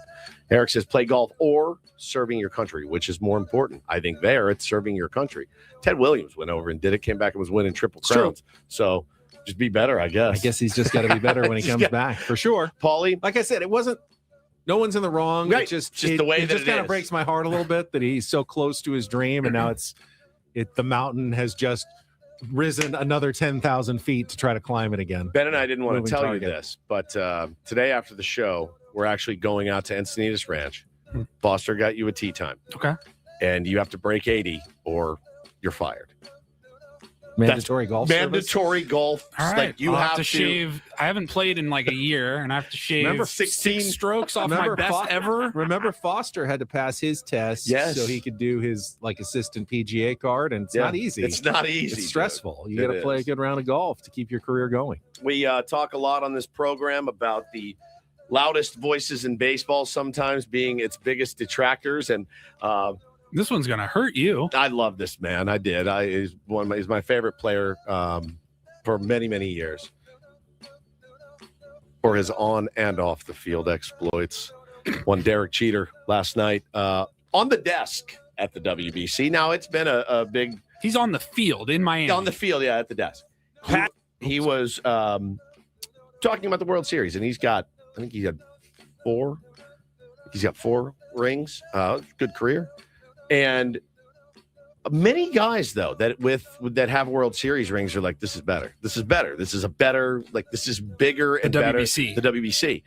Derek Cheater, who's, again, they're there to, promote it and talk about it. This is what he said. Passion's been unbelievable, and we've heard a lot of players say bigger than a World Series. Bigger than a World Series, Derek Cheater? I think the people that said it's bigger than the World Series never played in the World Series. But they have. Aaron Judge said it. He's played in a World Series, didn't win one. Kike Hernandez has 3 rings, and he's like, this is way better, way bigger. I disagree. I just don't. What's the argument that it's bigger than a World Series for their country? That's what. Well, I think for their countries it is. I think it's than more winning a World Series. I think I can see why for some of these players, especially players from Venezuela and the Dominican Republic, it's so incredibly fun to get to play with your guys, because after you're in juniors, you're split up, you're playing against them. This is your teams. one chance to get to play with all your guys. I'm sure it's incredibly fun, but no reasonable person can say that working through a 162 game season, multiple rounds of the playoffs, and then beating the best of the best professionally over, a 7-month year. What do you mean no reasonable person? You're having reasonable people that have won World Series that are like, this is better. But so an 8-game tournament is better than winning a 180 game grind. Again, guys that have won it are saying it. That's not me saying it. Would they say, should the baseball season just be an 8-game tournament? Would that be better? No. I just don't. It seems weird. I think that someone would try to make that argument. More fun, maybe. I am speaking out of my ass here, but because I don't know. But I would assume a Premier League is a long season. There's a championship afterwards, but the World Cup is. They just play the season. They just play a season. There's no playoffs. I was trying to say the World Cup is going to be 2 weeks, 3 weeks, whatever it is. That's a month. That's still much more monumental than your regular season that you were there for 8 months. That's a fair argument, Paulie. It's a fair argument. Mm-hmm. Very interesting. But again, you got John Smoltz is crushing baseball the whole time, praying for guys to get Tommy John. Again, let's get the best voices, the loudest voices that are does not all have to be positive. This is all fair. The time, it's much harder to win a World Series. Oh yeah. Better is just a matter of an opinion. Correct. I guess it's much more difficult and challenging to win a World Series. Yeah. All right, finally a little do this. DD mega doo-doo. How about the marketing genius of one Fernando Tatis Jr.? Pretty smart. So last week he was sitting down for one of his WBC press conferences, and you probably noticed that they put drinks on the tables because people, companies have paid those companies to put those drinks out there because they end up in a lot of the TV that's shots. That's not by mistake. That's not an accident. Oh, no, let's just randomly put a Pepsi on the table. Well, at the WBC, the random drink of choice is this green tea. You might have seen it at Japanese restaurants before. If you order a green tea, it comes in the green bottle. It's called Oi Ochi from a company in Japan that makes it. The marketer, though, for that, I didn't realize this. Shohei Ohtani is one of his many endorsements, but Fernando Tatis, other players grabbed it, pulled it off the table like they didn't want to be, because they had other drink brands. They didn't want to be seen with a Fernando looked at it, picks it up, and goes, nice, kind of looks at the camera and Had some fun with it. Call me. I kind of like this stuff. Genius. And guess what? A week later, I was looking on my Instagram yesterday, and an official post here from Fernando Tatis Jr. on Instagram. The audio is not great. The caption is, thank you to Ito N for reaching out, and here we are. It's really good. Oishi, I love Japan, and green tea. This thing already has almost 200,000 likes, 27,000 shares, 3,000 reposts, and 7,000 comments on one post about green tea by Fernando Tatis Jr. And I love this headline. Fernando Tatis Jr. lines his pockets at Shohei Ohtani's expense with clever PR stunts from Newsbreak. I'm sure it's not taking a nickel out of Shohei's kick. It's a fun headline. I saw He'll be fine. Because in the first clip last week, Juan Soto was the one that was pulling him down off the table because he's got to deal with whoever or whatever. And he commented on Fernando's post and just said, "You're welcome," with the crying, laughing emojis. So good. Either like or you don't like green tea. I like green tea. I like it too. It tastes kind of like grass. I like bit, it. I can like drink that it. taste. I want to integrate more of it. I just forget that it exists, but I really enjoy it. That's really, really good. I'm trying to think of anything I can, like, I'm wearing Viore right now. Call me. Right? Show my ass. Call me, Viore. Give him a call. Be happy to help you out. And that is Don't and Do This for a Wednesday. That was Don't Do This with Ben and Woods on 97.3 The Fan. All right, when we come back, we can talk some Padres. They had an interesting game yesterday. German Marquez maybe back in the mix. Not that he was ever out after a solid performance. We'll talk about it coming up next on San Diego's #1 sports station, 97.3 The Fan. But first, gang, let me tell you about Truck Month going on at Sedano Ford and Lincoln right now. Of course, going bigger and better than ever before to celebrate the hardest working trucks on the road. They've put together incredible limited time deals on all of your favorite Ford trucks. See a lot still, man. New ones in the neighborhood. Ford trucks, they speak for themselves. You guys, you know. You know the Blue Oval, what they offer for you. Right now, my friends over at Sedano Ford and Lincoln are offering the power of 3 with 0% financing, 0 do-it signing, 0 payments for a full 90 days. That is 0% APR, 0 do-it signing, no payments for 90 days. This March, also, perfect time to drive the future in the all-electric Ford Mustang Mach-E Select, just $399 a month. Sedano Ford and Lincoln making premium luxury more affordable than ever. Lease a beautiful new Lincoln Corsair plug-in hybrid, just $417 a month. And remember, these exclusive offers only available right here at your local veteran-owned Sedano Ford and Lincoln in La Mesa. Let them know Woodsy sent you down there. They'll roll out the red carpet for you. All the details that you need can be found at sedanoford.com.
He just here. I'll show you a little. Just a little. Please don't. Just a little bit. What hurts on you? Nothing at all. A little bit. Not that now. So let's say whatever you're about to touch is the only thing. Let's say It's gonna hurt. Right? All right, yeah. Okay. Pretend your knee hurts. Pretend your knee. It's going to in a second. Right here. Oh, that is not pleasant. Hey, player, this is all yours. This room with this view. This speakeasy with this cocktail. Hey, could you make that too? The spa with this. Ah. And this pool on this roof. This is all for you. The all-new Hamul Casino Resort, now open.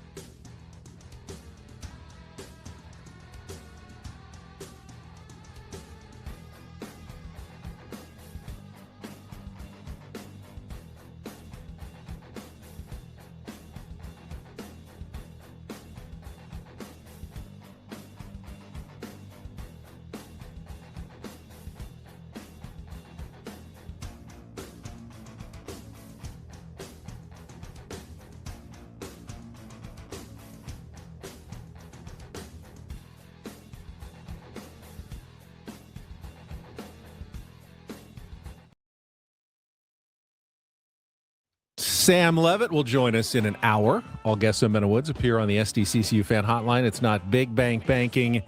It is better. And you might be surprised to learn, I just saw this, there are still tickets remaining for Padres opening day next Thursday as they welcome the Tigers to Petco Park. Limited tickets available at padres.com/tickets. I don't think there's a lot, but they wanted to let you know there are a few still left for opening day. I will be there. I will be there. No, you're working. Yeah, I will be there fanning. You'll be in the. Won't Press you be at the box. Marriott? Will you actually be inside of Petco No, Park during at the any game. point? We don't have any TV from 1 to 4. Oh, So okay. during the game, I'll You go be to at the press game. box.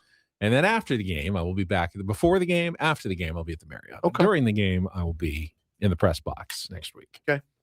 Enjoy yourself up there with the elites. Who will be joining us You and at Ken Petco Rosenthal. Park Yeah. on the 26-man roster? You and Ken Rosenthal.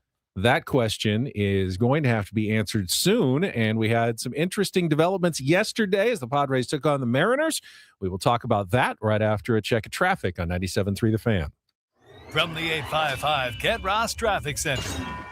Injured? Demand justice. Demand Jurowitz. 855GetRoss.com. Here's Kelly Danick. Traffic is brought to you by Valvoline Instant Oil Change. Still going to find crews on scene helping to sop up some diesel fuel in the roadway southbound side of the 805 before Telegraph Cannon. Left over from an earlier crash, 2 right lanes are blocked. Northbound side of the 805 before La Jolla Village Drive. Collision being moved over to the right shoulder. You know how I love a ladder in lanes. Eastbound 54 before Rail Drive, right there in middle lanes. Watch out for it. And reports of a stall in middle lanes on northbound 125 right around Hamishaw. San Diego drivers keep moving with Valvoline Instant Oil Change. Their expert technicians help keep your vehicle and everyone in it safe and road ready. Stay in your car, no appointment needed. Save at SoCalOilChange.com. Valvoline Instant Oil Change, a 15-minute drive-through oil change. I'm Kelly Danick with Ben and Wood, San Diego's #1 sports station, 97.3 The Fan. I do think the story of the spring training game yesterday was German Marquez. And if you just looked at his line, you go, 5 innings, 3 runs, whatever. But if you then dive into the performance a little bit more, and I was watching it, Jesse and Tony had the game on Padres.tv. He was sharp. He was hitting his spots. He struck out 9. I don't think anyone struck out that many in a Padres spring training game at all this season against, decent Mariners team. They don't have everybody, but they had a Rosarena, Luke Raley, Brendan Donovan. I mean, they had some good players in their lineup, and he was getting it past them. And I gave up a couple of solo home runs. The one in the first inning to Luke Raley, opposite field shot. Don't think that's a home run on a regular day in a major league park, but it was a hot day. Ball was carrying at the Peoria Sports Complex. So I think all in all, a really outstanding effort by German Marquez, and one that he needed very badly after struggling in his last couple of appearances. He talked after the game, Woods, adjustments he had made with Ruben Niebla, I mean, staying behind the ball, the things that pitchers talk about that I don't really know what it means entirely.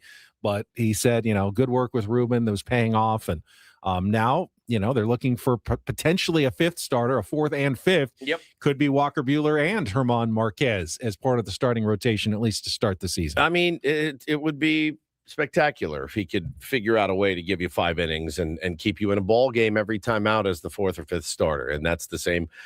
That's the same for Walker Buehler. Hell, it's the same for Michael King and Nick Pivetta at this point, until we see what we have and how everyone's feeling and how healthy they come out of camp and ready to go. That's just standard in baseball. Can you get us 5 innings and keep us in a ball game every night and let us get a lead, and we'll turn it over to the fellas down in the super pen or the turbo pen or whatever you want to call it.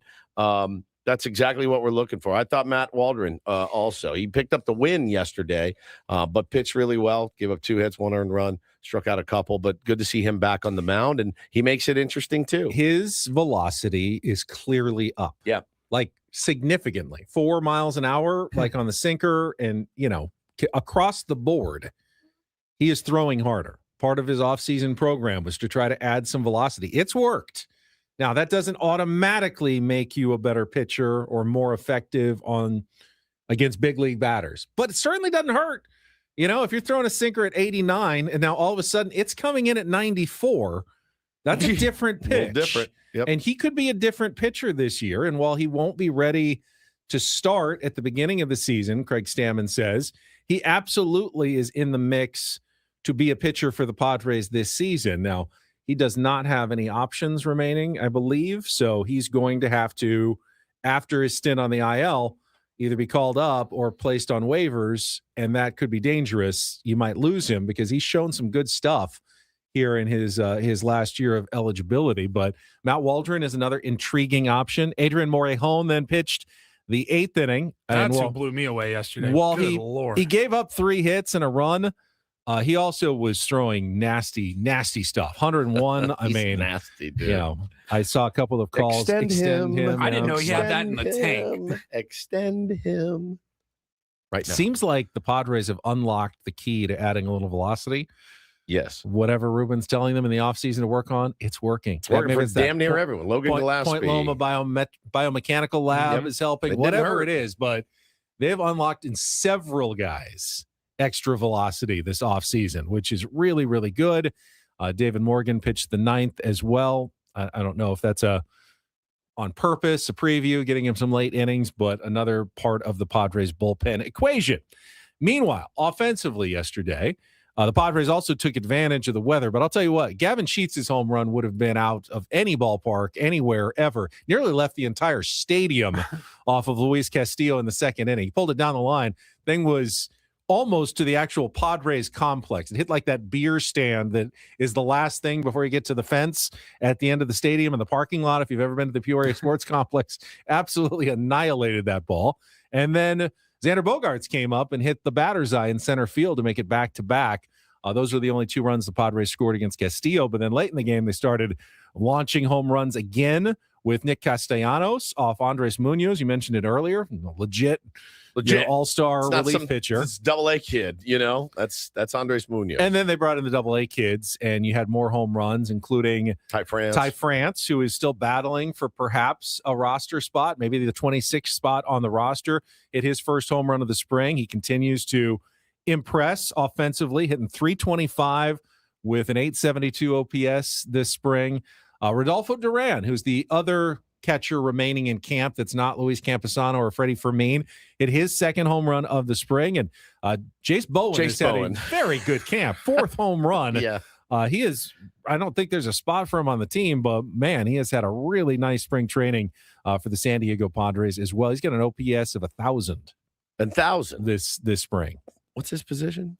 He's this outfielder. He can play all 3, I think, outfield spots. I mean, valuable guy to have in your minor league system. So all in all, pretty good day for the San Diego Padres yesterday as we get down to the nitty-gritty with day off today and then just 5 more spring training days left after that. Can't wait to see who makes it. Can't wait to see who makes it. And again, it's not like you're locked in for 162. There's going to be a lot of moves, a lot of moving parts, a lot of manipulation, I think, to try to maybe not expose some guys to waivers and things like that, Benny. But I don't envy their position of trying to figure out who's it going to be and how to keep some of the arms that you may need. How about Freddie Fermin? He only had a single yesterday, 1 for 3. Still hitting 433. Yeah, he's been great. 452 OBP, 733 slug this spring. How's that for a nine-hole hitter? Would be fantastic. A guy that can catch 4 or 5 games a week or whatever. I was just gonna say, can he play 162? Right, he can't. Because cannot. That's okay. It ain't gone well for Campy. No, it hasn't. It hasn't. Catching has been good, as we talked about the defense. They wanted him to focus on that. He did. You need a backup catcher, and I think it would be. It's pretty tough to look around the league and be like, not only do they have one really good catcher, they've got 2 that can also hit and mash. There's very few teams that have that luxury. If Campy can do the job defensively and keep guys like Walker Buehler, in the zone and getting through games, and Herman Marquez, then that's kind of what you need from him. Jake Cronenworth batted leadoff again yesterday, got on base 2 out of the 3 times with a hit and a walk. We've seen him up there several times this spring. I think Jackson Merrill was batting leadoff Monday. Now, remember, with Fernando Tatis Jr. not there, you're going to get a lot more opportunities in that leadoff spot. But it's not a coincidence that Jake Cronenworth has been up there at least half dozen times, I think, this spring in Craig Stammen's lineups. That seems like something they're very much considering for this season. Manny and Nando played it really smart. Coming in the off day. They got the off day today. They're like, yeah, we'll be there. And then we get the day off. And then they're back in action, tomorrow? Yeah, they were eliminated on Sunday, right? Yeah. So Monday to Tuesday are kind of the travel days. And then they're fully, and now Wednesday's the day off. Wednesday's the day off? I'll see you guys Thursday. They're probably going to have to show up on Thursday, though. Yes. The excuse is, you can buy those extra days. But once Thursday's there, Greg Stammen's like, okay, we want to see you, bright and early on Thursday morning. Last 5 days, we've all been here. You can, we know you're do it. We know you're sad. We know you're sad. We're sympathetic to it. But we need to get you in here. Back to work, focused on the season. I mean, you missed the fun of the bagpiper yesterday. Yeah, they had a bagpiper. They had a bagpiper out as the Pirates were doing sprints out in the field. I love it. I mean, you think the WBC is fun. Wait until you see. Have you seen our bagpiper that we have during morning workouts at the Peoria Sports Complex? I think that is such a good bit. Yeah. This is really the audio of the bagpiper in Peoria. There's Nick Castellanos stretching. He's like, what in the world? I'd be afraid if I was the bagpiper of Nick Castellanos murdering me. Me and you both. Walking up and squeezing it real tight or something. Yeah. All the air out of that slashing thing. a hole in it. Pipe. All right, so he just walks away. He's like, that's enough. I've had enough. You're done. Won't surprise me if one of my children picks up the bagpipes just to make me insane. My guess is it's probably going to be You need Taylor. to learn an instrument. I know what I we'll can let get you them. pick. Yeah. I know what I can get them for Christmas. You already have the drum set, right? We have a drum set. Yeah. Yep. The guitars galore. Can you imagine? It won't sound that good, I promise you. I'm in my room. I'm like, enough. Yeah. Bagpipes are Scottish, right? Not Irish.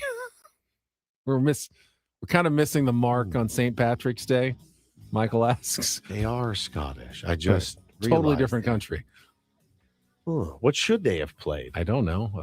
A fife or like a little. Not sure. Really good point. Interesting. Broadcasting live from the Bill House Studios. We know how. 2 more hours to go. Take on Wood. Spring training Sammy all ahead. Don't go anywhere. More fun on the way on 97.3 The Fan.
Oh, yeah. We are halfway home on a Wednesday. Ben and Woods, 97.3 The Fan. Thanks for being here, talking a lot of baseball this morning and talking about, Team Venezuela last night winning the World Baseball Classic. I think it's a massive story. I'm very happy for those guys. You saw the tears of joy, the exuberance, after that win. I just had the hugest drink of this, and it bubbled up on me. I do apologize. You need a moment? I know, I'm good. You I'm good? fine now. You know who I felt for yesterday? Herman Marquez is Venezuelan and would have loved to have pitched in the WBC. He missed the last one because of his Tommy John surgery. And then this one, obviously, he said he signed late with the Padres and he needed to try to make a team. And it wasn't going to be through the WBC, whether he wasn't even maybe going to pitch if he wasn't good. So he had to stay with the Padres. But he was asked about it by Sammy after the game yesterday. And you could kind of see the tinge of pain of not getting to be there and missing out. And now, obviously I'm sure he's very happy for his countrymen and friends that won it all, but I'm sure there's also a bit of disappointment that he didn't get to share in it personally one of the best Venezuelan pitchers of the last decade. Sure. He was really good for the Colorado Rockies for several years, pitching in the toughest environment possible and being pretty effective while doing so.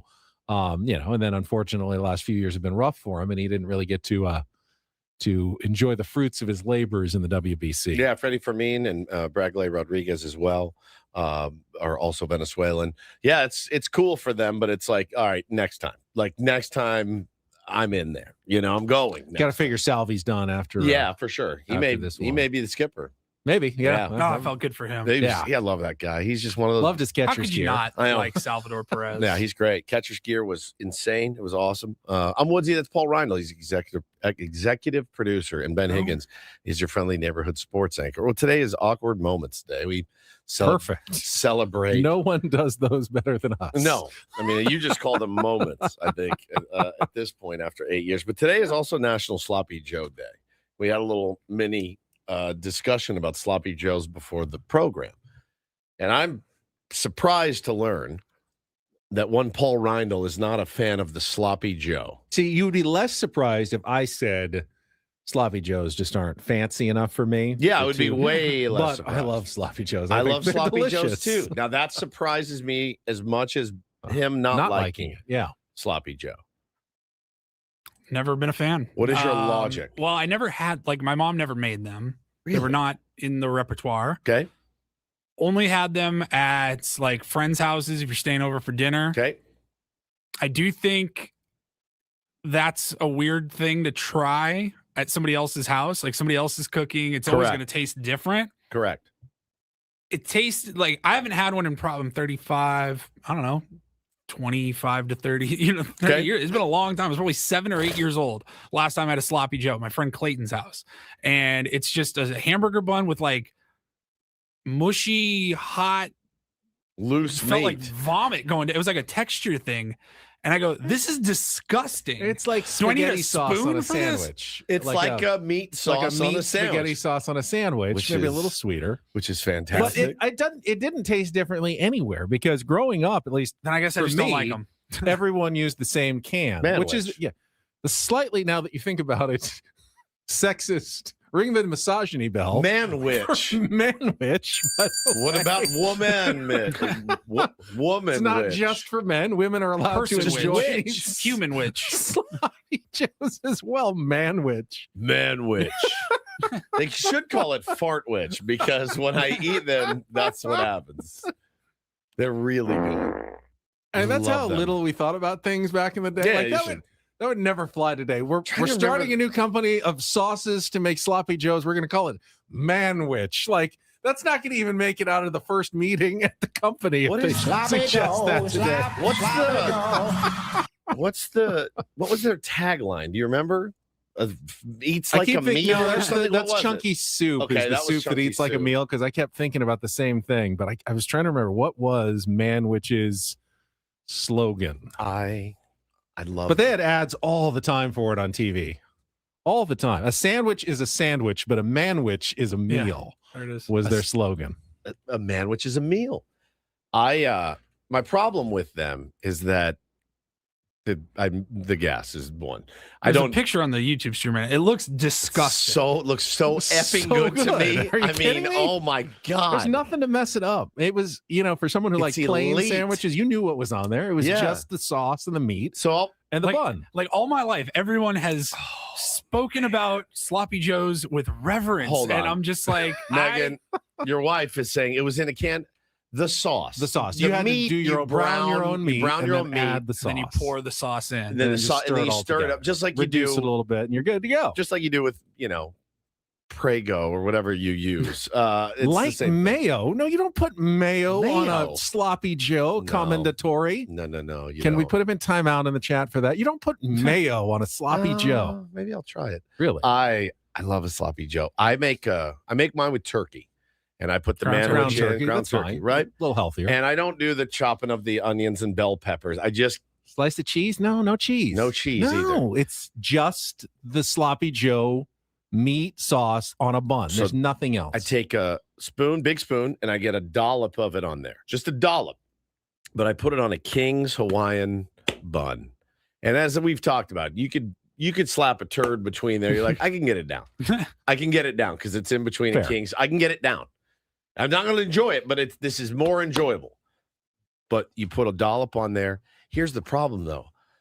When I do make them, I eat like 7 of those dollops. Sliders. So I'm having 14 That's a lot of bread. Slices of bread. You're eating a lot of bread. It's so good. I may make them tonight since it's National Sloppy. My kids don't even really like them. And Hannah will I was just going to ask, do adults eat sloppy joes Hannah that don't have kids? She'll eat one. And that's it. And I don't even know if she will now, but she would before.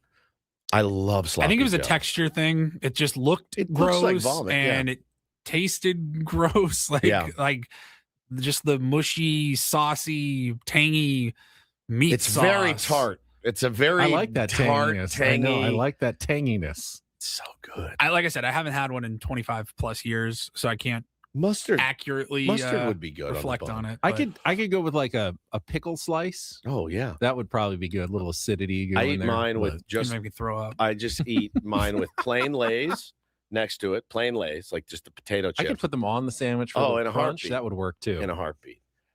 I love them. I really do. So today is National Sloppy Joe Day. Enjoy yourself. Get sloppy with it. I think I might. I really think I might.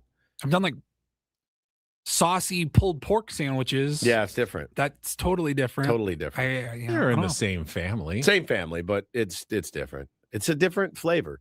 Maybe I'll come over next time it's sloppy Joe. No, it's not barbecue sauce. No, it's not barbecue sauce. Definitely different than barbecue saucy flavored, though. Yeah, and it's not chili flavored either. No, it's not spicy like so chili. Good.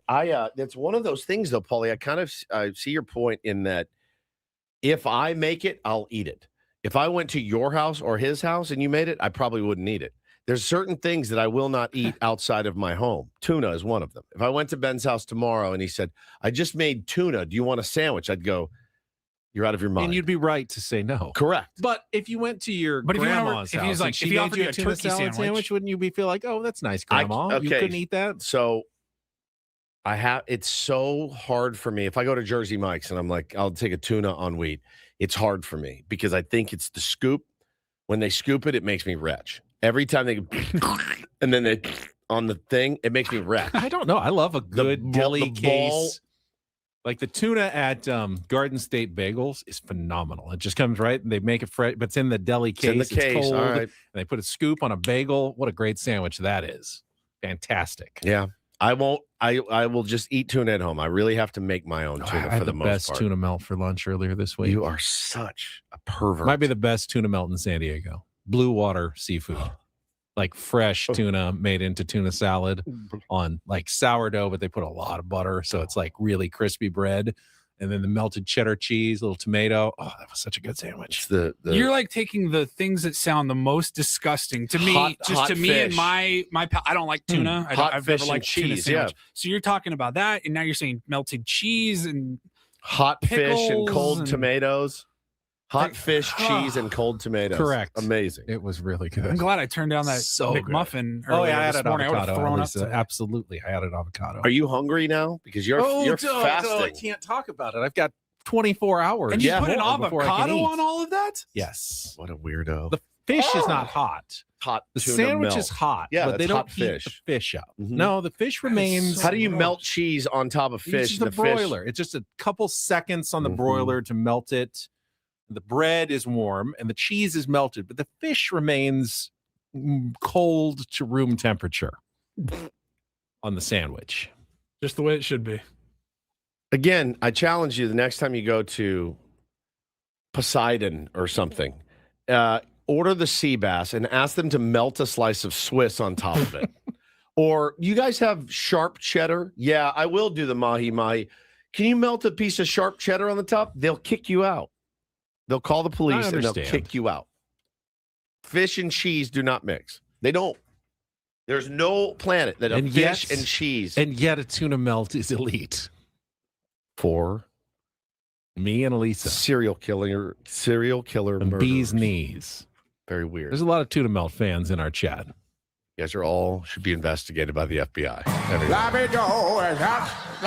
may get it tonight. I may do it tonight. Homemade or Watch canned? both of my kids go. You have a recipe? No, I just get the manwich. Okay. Manwich, turkey. They still have manwich? Oh, yeah. It exists? Oh yeah. I didn't You know don't they see the still sold ads it. anymore. Oh but- yeah. Google says introduced in 1969 to Yeah. make sloppy joes by mixing with browned ground beef or turkey. It provides a sweet and savory, zesty flavor profile using tomato puree, vinegar, corn syrup, spices, and dried peppers, functioning as a quick shortcut to make filling for burgers or sandwiches. Chris B says I have the worst food takes. Like what?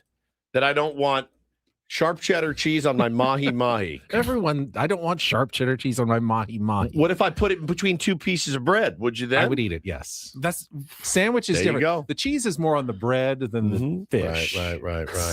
all the same bite. It Yeah. works. It's all in I'm the same Sorry, bite. it works. I I get knew it. my sloppy Joe take was like I was in the minority on that one. It's why I don't parade it around or You anything. said you couldn't find good food in London. I wasn't in London. I was in Manchester. It's way different. The meal that I had in Manchester singularly was the worst meal on the history of the planet.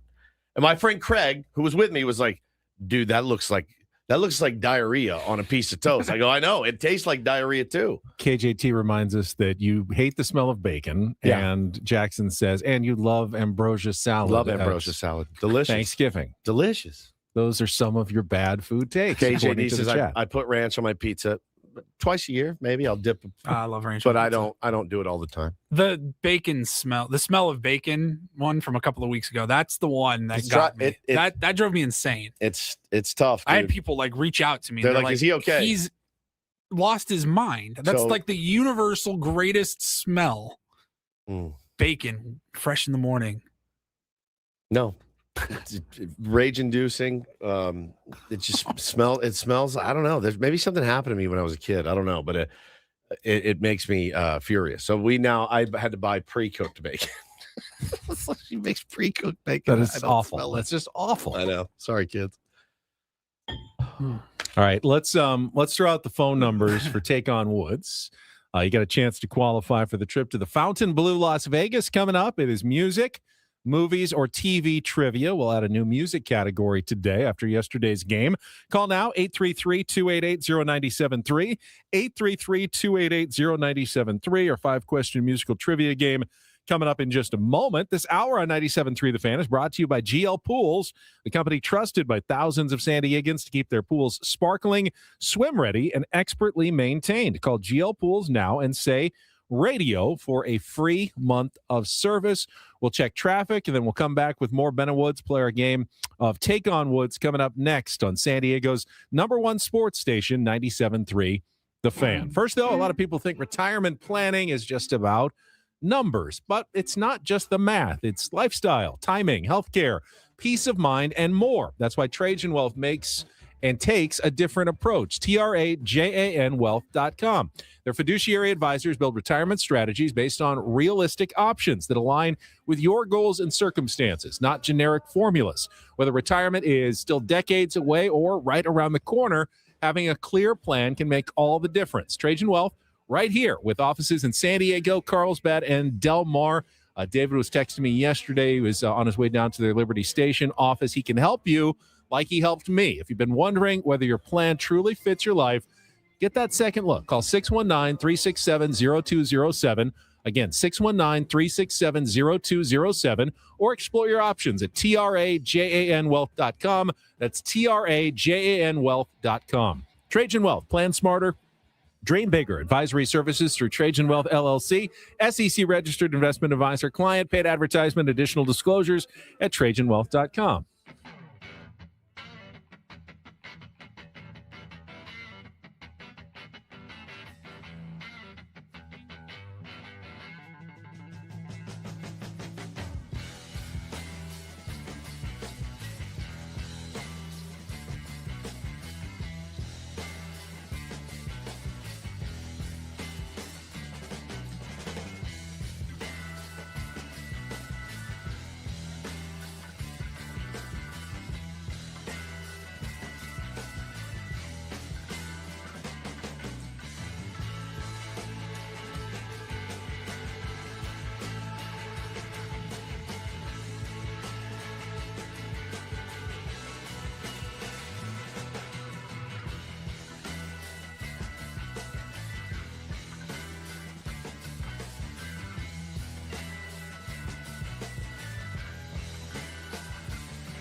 Hey, player, this is all yours. This room with this view. This speakeasy with this cocktail. Hey, could you make that too? The spa with this. Ah. And this pool on this roof. This is all for you. The all-new Hamul Casino Resort, now open.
Got Spring Training Sammy coming up in 10 minutes on our SDCCU fan hotline. It's not Big Bang Banking. It is better. Who is it that has come over to my dark side and is sleeping on top of the covers now? Carlos in the chat says, man, I've been sleeping on top of the covers like you, Ben, and it's elite. If the house is warm, and it's been warm the last couple of nights. It has been warm, my God. There's no need to just put yourself into an oven underneath covers you do as it well. when it's not warm also. It could be 90 degrees in my house. I would still, I need like a sheet at thin least. something. Like I can't fall asleep without something. It's pointless for a thin something. Now, if it gets really cold, yes, I can put a blanket on top of myself if I'm Why not freezing. just get under the covers? Just get under the covers That's in your what they're bed. there for. Why do you even have covers on your bed? He's like, I got got a comforter. Yeah, why don't I'm you sleep on a mat? Why don't you just sleep on the why do fart you have cover? a comforter? Because, it's first of all, it's comfortable to lay on. It's like an extra soft layer. And then if it did happen to get surprisingly cold in the night, I could then use it to like wrap over myself to warm up for a little while and then back out under. You could have saved a lot of money on duvets and down comforters Just get and all that. a mattress topper, put it under the sheets. Yep. And on then top of the bed, and then you're fine. Fold I love the blanket. pillows. I will have 3, sometimes 4 pillows. Look at you. I like to have them between my legs. I do too. sometimes. I like to have a cuddle body one. pillow. Yeah, Yep. body pillow side. What are we, 2 pillows in 100 my years head. old? Lots of pillows. Does it not Don't hurt need your the knees? sheets and the covers. When your bone on bone rubs Yeah, I can't together. do that.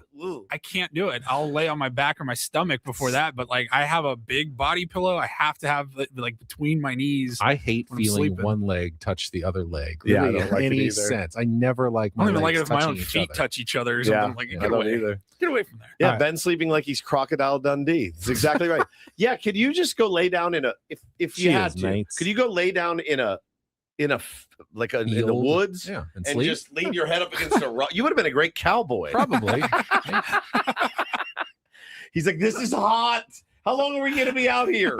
I don't know how to rope these things, but at night they're like, oh, this guy can fall asleep. Literally, his head's on a rock. No Wake up problem. to coffee percolating on the exactly. fire. And the gross smell of bacon. I get I'll it. pass. Thank you.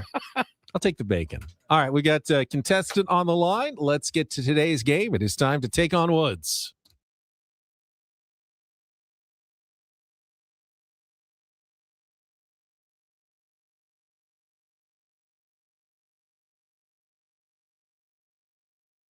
Take on Woods brought to you by Bay Alarm, security and fire alarms for every business. We got you. What do we got today? We got Marcus. Are you there? Good morning, guys. Morning, Marcus. How you feeling? I'm ready for my 10 answer question today. Well, you get 5, and then he gets 5, and all you have to do is beat or tie him, and we got a pretty awesome grand prize this month. You'll be in the drawing for a 2-night stay at the Fountain Blue Las Vegas, $150 resort credit. March is here, the Fountain Blue, a place to catch every game, high-energy watch parties, expansive screens, great food and drinks, exclusive room rates, all at fountainbluelasvegas.com. And you get your choice, TV, movies, or music. Your TV choice is Alien Invasion, 5 shows about aliens living among us.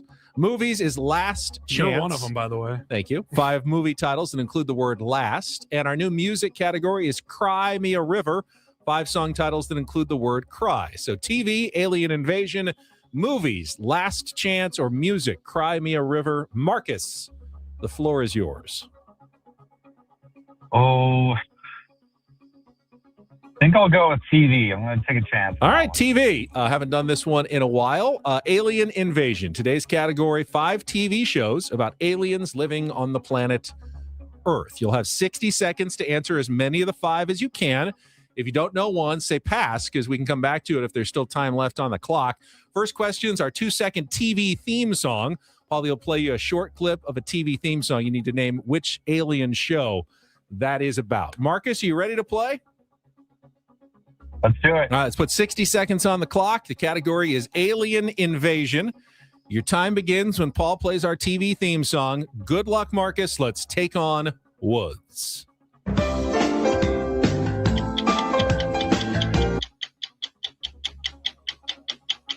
John Lithgow starred in which NBC sitcom about the 4 members of the Solomon family who are actually aliens sent to live in suburban Ohio and observe life on Earth?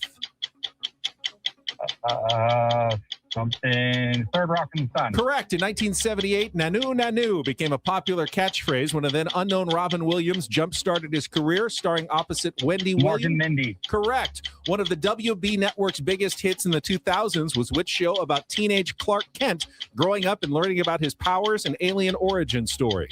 Smallville. Correct. Alan Tudyk is sent to destroy the human race, but after taking over the body of a Colorado doctor, starts empathizing with his new planet on which critically acclaimed sci-fi network series. Ooh. Alan Tudyk. Let's go back to the 2-second theme song. And the time is up. The song was for Alf. And the Alan Tudyk sci-fi series is Resident Alien. But 3 is a good TV score against Woods. That can often get it done. So stay on the line, Marcus. We'll see how Woods does. TV category today. Not your usual favorite. We'll see how you do. No category for you. 60 seconds on the clock. Start with the TV theme song. Good luck, Woods. Let's take on Marcus. Pass. John Lithgow starred in which NBC sitcom about the 4 members of the Solomon family who are actually aliens sent to live in suburban Ohio and observe life on Earth? Can't remember the name. Pass. In 1978, Nanu Nanu became a Mork and popular... Mindy. Correct. One of WB Network's biggest hits in the 2000s was which show about teenage Clark Kent growing up and learning about his powers and alien origins? Smallville? Correct. Alan Tudyk is sent to destroy the human race, but after taking over the body of a Colorado doctor, starts empathizing with his new planet on which critically acclaimed sci-fi network series?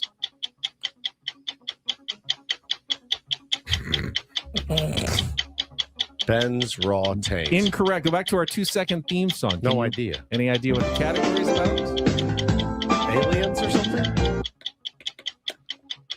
John Lithgow starred in which NBC sitcom about the 4 members of the Solomon family who are actually aliens sent to live in suburban Ohio and observe life on Earth? Paul's Tank. And you lose 3-2. Wow. Congratulations, Marcus. You've done it.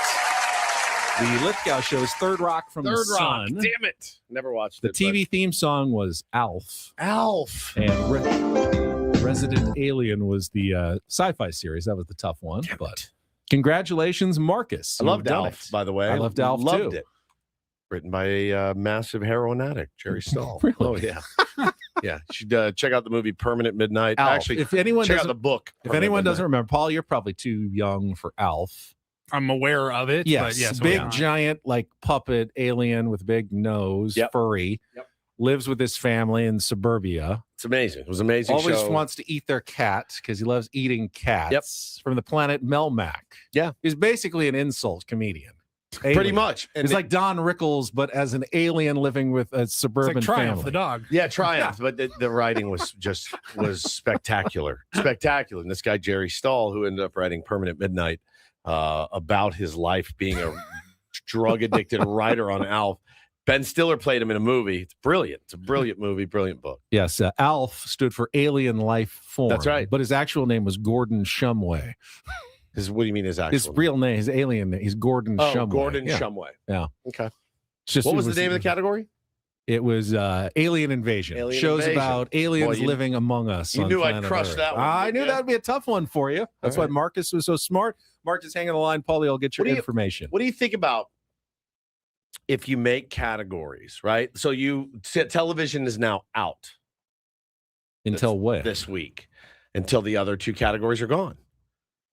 But then we'll just be ending up with one category at some point. Right. And then the next day, that person that calls gets stuck with, or, they call in on the day. Oh, it's music. Do you hate losing that much? TV No. doesn't Sounds get like changing chosen the that rules. often. I like having I 3 feel like options TV. every day. I feel like TV gets picked too much. It's barely ever picked at all. Alien Invasion Yeah. has been sitting there for a week and a half. Movies gets picked a lot. Yeah, It's not- movies it's- gets picked a lot, but you do well on movies. Yeah, I do fine. And you crush music still. Yeah. TV's a little different. It's Yeah. a chance for someone, Yeah, if, for they, sure. if Hey, they know. you crush righties every once in a while. You're going to face. You a won the lefty. last TV. If I remember correctly, you won the last TV think I did. category too. Yeah, I'm always trying to make the show better. Sue me. Always thinking. I think Okay. this might be an ego That's thing. I'm not a sore loser. It's I not. think I this swear to might God. be a bit of an ego I thing. just hate. Sound like a Dodger.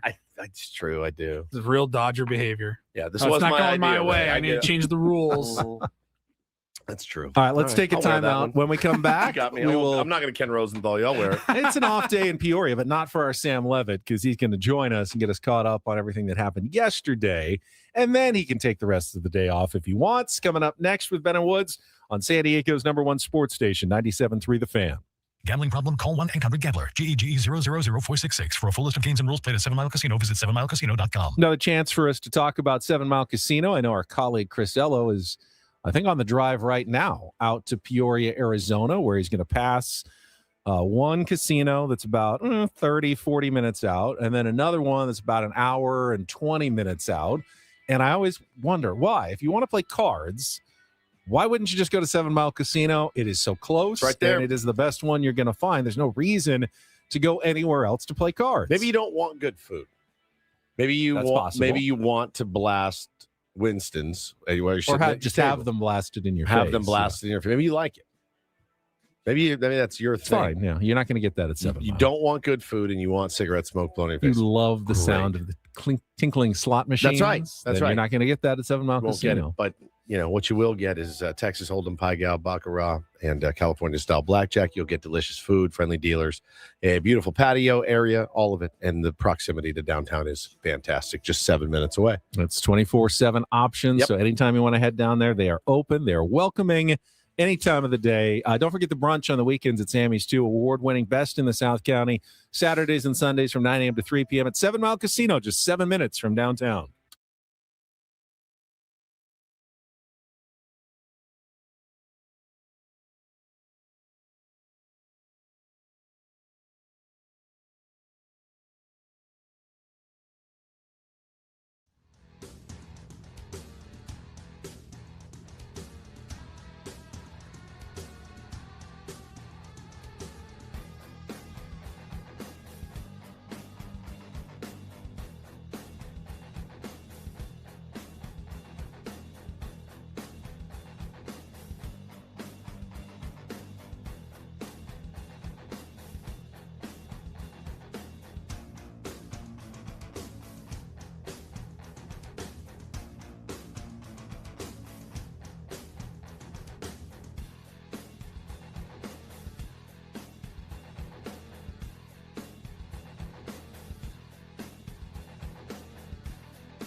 He just here. I'll show you a little. Just a little. Please don't. Just a little bit. What hurts on you? Nothing at all. A little bit. Not that now. So let's say whatever you're about to touch is the only thing. Let's say It's gonna hurt. Right? All right, yeah. Okay. Pretend your knee hurts. Pretend your knee. It's going to in a second. Right here.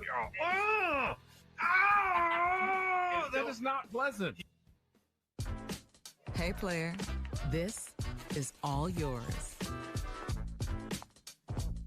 This room with this view. This speakeasy with this cocktail. Hey, could you make that too? The spa with this. And this pool on this roof. This is all for you. The all-new Hamul Casino Resort, now open.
LA Times taking some shots at the Padres this morning from Bill Shaken, saying that the fact that Mason Miller was only allowed to be used in a save situation with a lead is nonsense. Closer can't be used 3 times in 5 days with another week to ease into the regular season. Then he should stay home. Wow, Bill. Maybe Will Smith shouldn't have a noodle arm and let that pinch runner steal. Maybe Will Smith shouldn't swing at a pitch that hit him in the leg like, a little leaguer does. Jeez, I don't know, man. I'm not going to put the blame on a guy that literally ripped his silver medal off from around his neck the second they put it on him. If you had asked Mason Miller, do you want to go? He would have said, are you out of your effing mind? Yes, Bill, I would like to go. Come on. And again, Daniel Palencia was under the exact same rules. John, Team Venezuela. Dodger fan John says, will Ben Higgins call out Miller like he did Scooble? For what? He was there. He was there, and Scooble was also there, but it's like, I'm not pitching. He pitched many times. Dodger fans they're very weird. For all the rings and money and success, they're very insecure. He pitched many times. If I had all that bling, I would be so secure. I'd be so happy. I mean, should we call it Paul Skeens for not coming back in relief 2 daas later? I mean, if he really cared about it. If this was as big as the World Series, then someone should have Yoshinobu Yamamoto the thing. Yeah, there you go. And started one day and came on in relief the next day, right? Yeah. That's what they said. This is bigger than the World Series. Yeah, I'm putting my blame on the hitters that couldn't hit Eduardo Rodriguez. That's who I'm putting the blame on. All of those superstars, 1 through 9, that couldn't hit Eduardo Rodriguez and his changeup. I think the Padres would be understandably nervous about just giving Mark DeRosa unfettered access to Mason Miller. Especially Mark DeRosa. Can you imagine AJ Preller watching as Mason Miller comes in the 7th, throws, 19 pitches to get out of a jam, and then they trot him back out in the 8th, and it's like 32 pitches, 37 pitches. Get him out of there. You have to put guardrails on the thing. It's like he rented a Lamborghini for a couple of days, and he's like, I'm going to drive the F out of this thing because it ain't mine. Like, I don't have to deal with the repercussions. He's a rental car. He's a rental car, and if you don't have someone protecting the rental car, then no one's going to do it. All right, we'll talk to Sammy Levitt about it. He is standing by. He will join us right after traffic here on 97.3 The Fan. From the 855 Get Ross Traffic Center. Injured? Demand justice. Demand Jurowitz. 855GetRoss.com. Here's Kelly Danick. Traffic is brought to you by Valvoline Instant Oil Change. Speed's getting back to normal South 805 before Telegraph Canyon Road. Crews have finished cleaning up that fuel spill left over from an early morning accident. That's South 805 before Telegraph Canyon. But northbound side of the 805, we've got some problems right at the 54 connector. Crashed over the right shoulder. Then another accident just up ahead before Plaza Boulevard. This one involves a motorcycle. Appears to be blocking the 2 left lanes. Northbound side of the 5, not much fun either. Out of the South Bay, got this collision in middle lanes right past E Street. Also troubling on South 163 at the 5, a collision over to the right shoulder. Northbound 15, an accident clearing at the 163, but a car fire in the North County northbound 15 at Camino del Norte has put the right lane blocked. San Diego drivers keep moving with Valvoline Instant Oil Change. Their expert technicians help keep the vehicle and everyone in it safe and road ready. Stay in your car, no appointment needed. Save at SoCalOilChange.com. Valvoline Instant Oil Change, your 15-minute drive-through oil change. I'm Kelly Danick with Ben and Wood, San Diego's #1 sports station, 97.3 The Fan. All of Spring Training Sammy's coverage presented by David P. Shapiro, criminal defense attorneys helping good people regain control of their future when charged with a crime since 2010. Visit davidpshapirolaw.com. Sammy, you're not at the complex. I don't know if you saw, were there protesters heading toward the Padres building to blame them for the loss of Team USA in the World Baseball Classic? Any hubbub going on? I thought one of your commenters in the chat, I have it pulled up here, made a good point about would you blame Shohei Ohtani not pitching for Japan losing? Yeah, I'd say that's a big, massive. if we're gonna play that game, I found the tweet here and I pulled it up as you guys talked about it from Bill. It reads, I want to get the wording right here. You might have said it. How did the Padres sabotage USA? Unbelievable, Bill. Just seems ridiculous. Unbelievable. Now look, is Mason Miller sitting there saying, man, I wish I could have pitched in that 9th inning. Maybe we get it to the bottom half of the 9th inning tied. I don't think there's any question they do. I don't think there's any question at all. Here's the thing, and just from the Padres standpoint, this is one of your big guys. And it's not like the Padres were unique in being in this position where they're trying to protect guys that are really, really important to them. Yep. So many teams did it. Every team did it with their pitchers. And their big guy in this scenario just happened to be the guy in that spot in a tie game. If there are no guardrails, you're 100% putting in to get it to the bottom of the 9th inning tied. So it is what it is. Sammy, I mean, you know what? Those guys should have hit. I find it hard to believe that, again, I said it earlier in the show. I find it hard to believe, actually, because it's Mark DeRosa, maybe I don't, that the scenario was presented to AJ, Craig, whoever, that said, all right, so obviously we're the home team, so we get to the 9th, and it's a 2-2 ball game, and I need 3 outs. I can't go to Mason Miller. That's what you're telling me? You're telling me I can only go to – because Mason Miller, fine, we only want him to get a save. How about a win? How about a W? Can I get a W with Mason Miller by throwing him in the top, getting through those 3 guys, then we score 1, we win the whole thing? How about a W? Is that as good as an S next to it? I can't imagine that conversation was broached. I just can't. I would feel like Craig Stam and AJ Pro. Yes, if it's top of the 9th inning in 1 inning, and it's tied. Let him throw that one. Let him get the win. Yeah, I can't imagine they'd say no to that. It's insane. Sabotage. Yeah, it's crazy. Bad planning. Speaking of the WBC, I thought. Who knows? Maybe they didn't have that part of the conversation. I bet you they didn't. I agree with Woods. I don't think they did. But again, I'll just go back to, like, from a Padres standpoint. Hey, putting guardrails on him. I get it. You made a big trade for this guy. He's a big part of your plans in 2026. And he was fantastic in the tournament. So, like, he did his job. I mean, hit the ball. Yeah, I mean, I understand if USA fans are upset. Look, I'd understand if Mason's sitting there saying, should have used me. Man, I'm ready to go. You should have used me. But who knows? I wasn't in the room. I don't even know that part of the conversation came up of if it's tied in the ninth inning, can we use him? So is what it is. Who knows where it all lies. It's also telling as to how good Mason Miller is that no one seems to argue that Garrett Whitlock, who's a heck of a reliever, had any business being in that ball game. Correct. When Mason Miller is alive and on planet Earth. Sammy, speaking of the WBC, I thought your interview with German Marquez after he came off the field yesterday kind of tugged at my heartstrings that he didn't get to pitch for Venezuela and wasn't a part of that, and wishing his countrymen luck in the game. And obviously they went on to win, but a really solid performance, kind of getting him right back into the mix yesterday.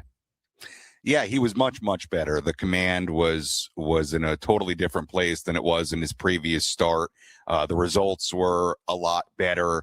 Was a fairly good lineup from the Mariners, so that was good to see him face some good hitters and get some guys out. And I'm with you. I think it certainly keeps him right in the conversation as far as joining this rotation. Obviously, the fact that he's on a major league contract, I think, does play a part in all this, and the fact that he would have to agree to a minor league assignment certainly could play a part in all this. Look, that's what we're going to be focused on, I think, the next week leading up into that opening day roster announcement and getting more clarity on what the pitching plans are going to be rotation-wise for this team first turn through the rotation. But I still would be kind of bullish on the idea that Marquez makes this team make starts early in the year, and certainly this was a much better showing than the last one out, Ben, where it just wasn't good. I mean, his command wasn't there. The results weren't good. He got hit. This one yesterday was much better. And to your point, he had plans to pitch for Team Venezuela in the WBC, had the Tommy John surgery. Sounds like that kind of threw him off for it, and his priorities changed to getting ready for a season with his new team. So he's a Venezuelan. Bradley Rodriguez also Venezuelan. So when we get back in the clubhouse tomorrow, I'll be sure to talk to those guys and get their reaction to their country winning the title, which certainly was very significant last night. And Matt Waldron came in and had a nice 2 innings as well. Good to see him back. Obviously, he's going to be one of those guys, Sammy, they may have to try to pass through waivers. They could end up losing him. He has no options left. How has his kind of attitude been getting back on the mound? Yeah, it's been good. Guys, he looks good. He's throwing harder. He looks good. And I know that there are people in the organization who feel like he looks really good. And I'm always intrigued by Matt Waldron, not just because of the knuckleball, but because we saw it for 2.5 months. He did. Okay. You don't just wake up and have that kind of success. And he's a very, very unique guy in the sense that he throws a lot harder than the typical knuckleballer. He has better stuff other than the knuckleball than the typical knuckleballer. And it always seems like he's still trying to figure out how exactly to use it and how to mix it in, and is kind of straddling that line between being a quote unquote knuckleballer and versus a guy who pitches and has a knuckleball. But the stuff looked good yesterday. I think the interesting part with Waldron, and I don't have full clarity on this, I might have more on it in the next couple of days once I get back to the complex, is can they put him on the IL to start the year, have him pitching rehab assignments? I quite honestly don't know how exactly that works when you're already pitching in Cactus League games. But to your point, he's out of options. I would assume he would be somebody very attractive on waivers to another team. I'd be afraid of losing him. I would. So I don't quite have that answer yet as to, like, can they put him, like, can he start the year on the IL and you're having him an extended spring and making rehab starts considering he missed time? Because, like, let me give you another example. And again, I'm kind of talking out of turn here because I need to ask, a front office member about this. I thought about it last night, like a Sun Moon Song. Like, he could get into games before we get out of here, but it's looking more and more like he's not going to be on the opening day roster based on the injury status. So I've got to get more information on that, and maybe somebody will reach out to me while I'm saying this.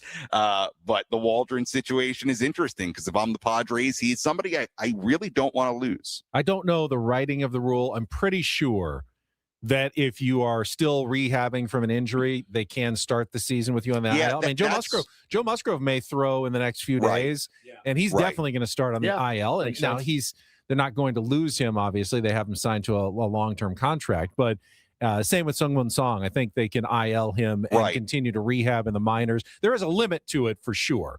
Right. But that's the impression that I got yesterday in a conversation. I just don't want to say it for sure because I don't know how the rule is written, but you're right. There are some other examples beyond Waldron where you're like, okay, that would make sense. That guy's going to start on the IL. And look, Matt missed a month, essentially. He went a month between Cactus League appearances and at most is going to pitch one more time. I will tell you this. They view him as a starter. This is not going to be a situation where, he's built up to 2 innings as of yesterday. So maybe he gets up to 3. And they throw him in the bullpen at the start of the year. From what I understand, they want him to be a starting pitcher. So I would assume if they can, that would mean you IL him and allow him to build up during that process. I think the Padres do have 10 major league starters. Now, are they all guys that you're going to count on every single time? But, the top 4, and then Walker Buehler, J.P. Sears, Herman Marquez, Matt Waldron. You've got Kyle Hart. Kyle Hart could be a starter as well. 9 or 10 guys. And, they say you need like 13. Griffin Canning is the one that I was forgetting. That gets me to 10 right there. Guys who could be starters for the Padres at some point this season. That's actually decent depth. Now, is everybody going to be like, they're all going to have 2.5 ERAs? No. Right. No, you're going to have guys who have 3.5, 4.5, 5 ERAs, but you need arms and you need innings. And at this point, I think the Padres going to be able to cover them. One more thing, Sammy. There were some goings on the minor league side during the game yesterday. We haven't talked about it yet, but a couple of updates on Sears and Jason Adam. Yeah, Jason Adam threw in that minor league game. I know Sears threw as well. I did not see it, so I don't have a ton of info on it, but I know they both threw, and from everything I heard, came out of it well. So, but to your point, just on the quantity of starting pitchers, and I think J.P. Sears is kind of like a perfect example of this. And I think this is something, especially this spring, we've had to grapple with, is the fact that we make a big deal out of the opening day roster. And the reality is, especially when you're talking about the starting pitching, you're going to probably need all these guys. Like J.P. Sears, in all likelihood, will start the year in the minor leagues. I don't think any of us will be surprised if J.P. Sears makes a pretty good amount of starts for the Padres this season based on just typically what you need throughout a year. So all these guys are going to be probably somewhat important at different times of the year. And again, to your point, Ben, like the effectiveness, you don't know. But is there an argument to be had that, hey, at least you have a number of guys that you feel like could give you a chance to win, like a Matt Waldron, like a J.P. Sears if he's on a good day? I do think that's a good thing to have. But yeah, Sears threw on the backfield yesterday in that game, and Adam did as well. And I'll just make one more point on Adam. I know we're coming up against it.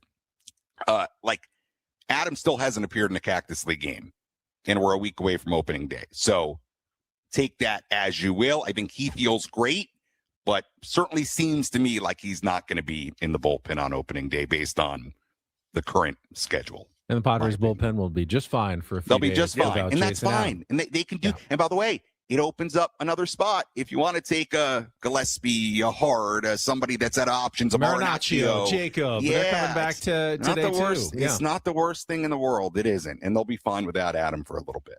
Sammy, appreciate it. Enjoy the last off day. At this point, you're probably like, could we just work today and end the day early? Do we have to take an off day now? No, I'm going to enjoy it. I got to make my scorebook today. That's my mission today. Sammy Levitt, presented by David P. Shapiro, criminal defense attorneys, getting near the end of his stay in Peoria. We will come back. Paulie's got some Roundel Report headlines and more. Final hour next of Ben Woods on the Fan.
No blizzards in San Diego right now. It's very hot.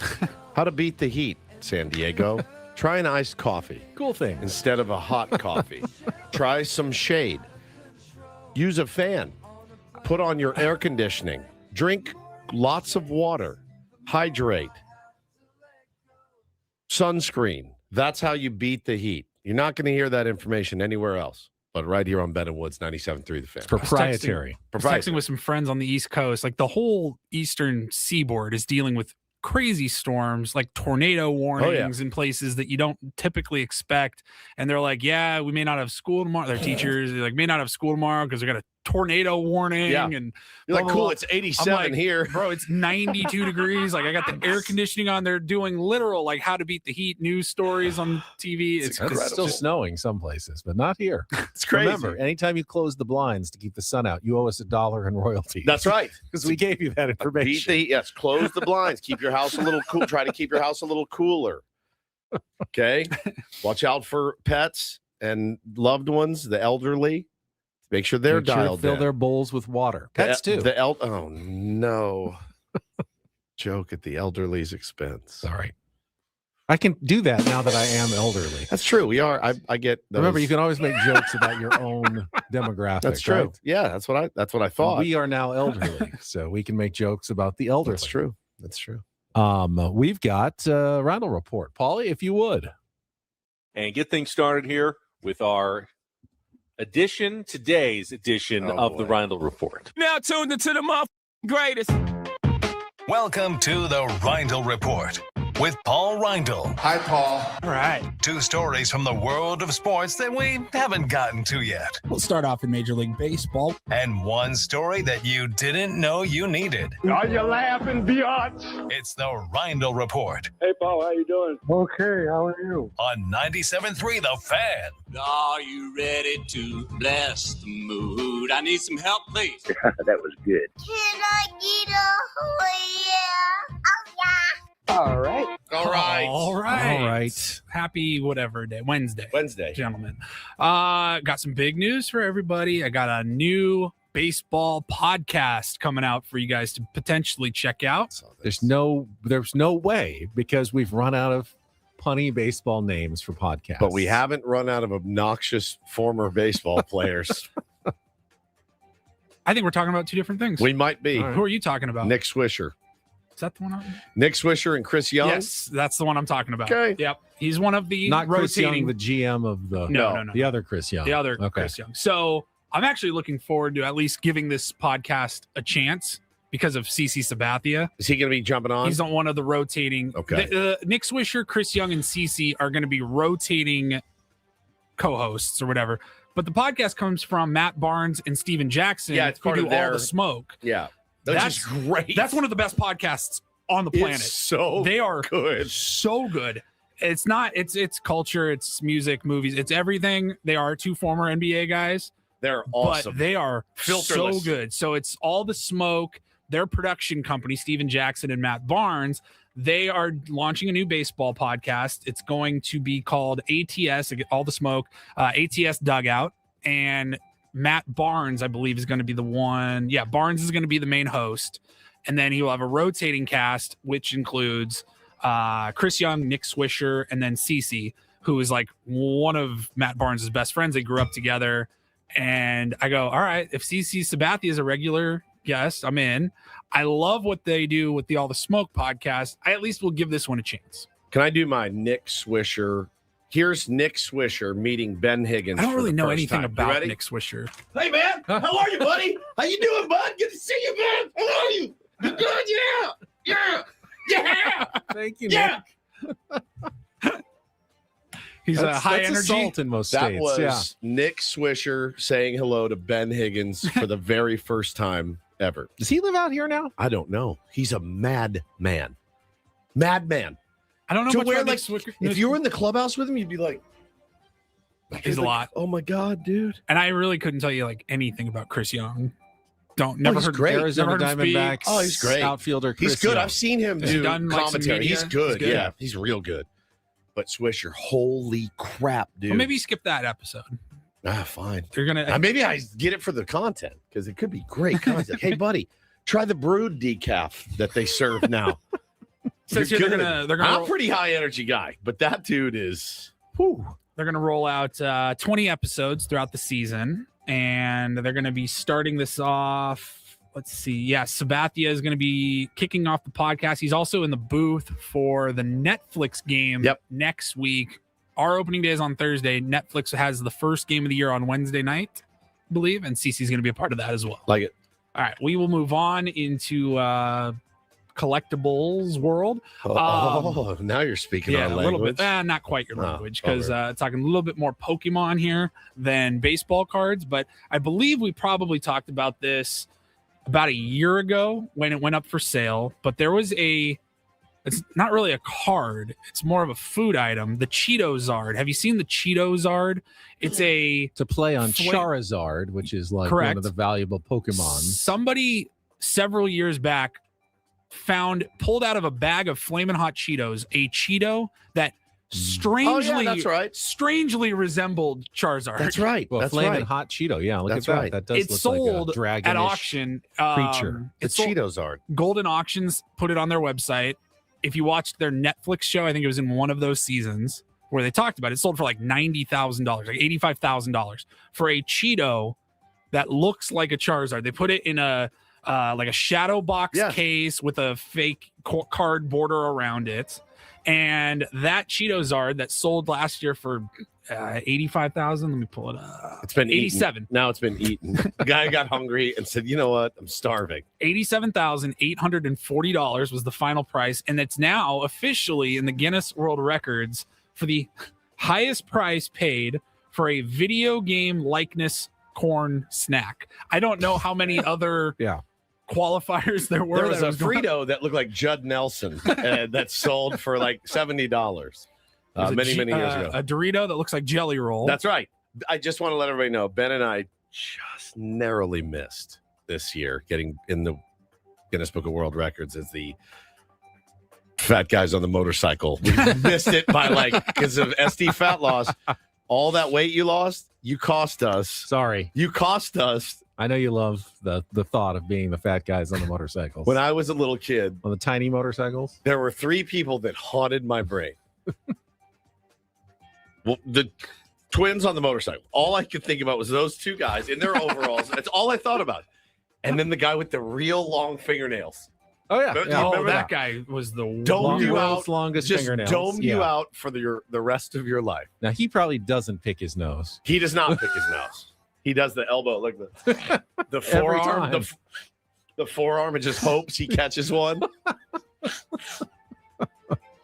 those guys on the motorcycle, when I was a kid, I was like, what are they? They have overalls on their twins. I need to know more about these guys. I need to know more, man. Go ahead, Paulie. I'm just putting up an old photo I photoshopped of us. Yeah. Let's see. There it is. That was for Fat Tuesday a few years ago. I'm sure we called it Tuesday. Just Tuesday. Oh, that's good.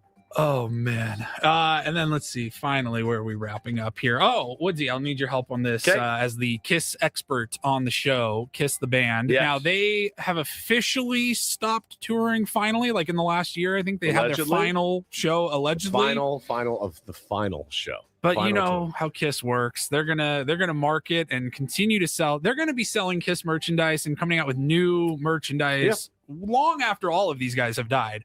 But Gene Simmons says, so Kiss, we talked about this probably about a year ago when they announced their Avatar show. So they've stopped going on tour, but you will be able to go to a venue and see, like, remember Coachella had like hologram Tupac. Yes, yeah. You will have hologram Kiss concerts if you would like to go to. And he said that this Avatar show, recently he was doing an interview. He said the Avatar show is going to make the Sphere in Vegas look like a popcorn fart. I don't know what that even means. I don't know what that is. But he said the Kiss Avatar show will make the Sphere look like a popcorn fart. He said the Avatar show, it's not just one location like the Sphere. It's going to be all over the world.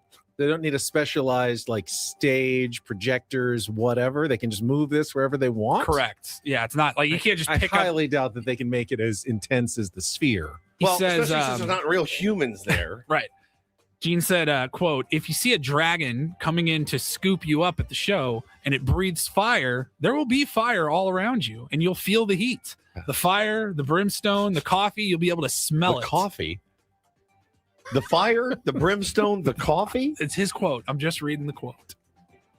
Fill your cup to the brimstone. The fire, the brimstone, and the coffee. Because that's not a smell you smell like a rock show. Like, the nice Italian roast.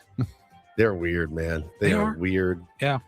You'd think at some point you have enough money. Or you've sold enough stuff. Gene? Maybe not. He's a master What do you think? Any guesses on his net worth? It's 300 million? More. 600 million.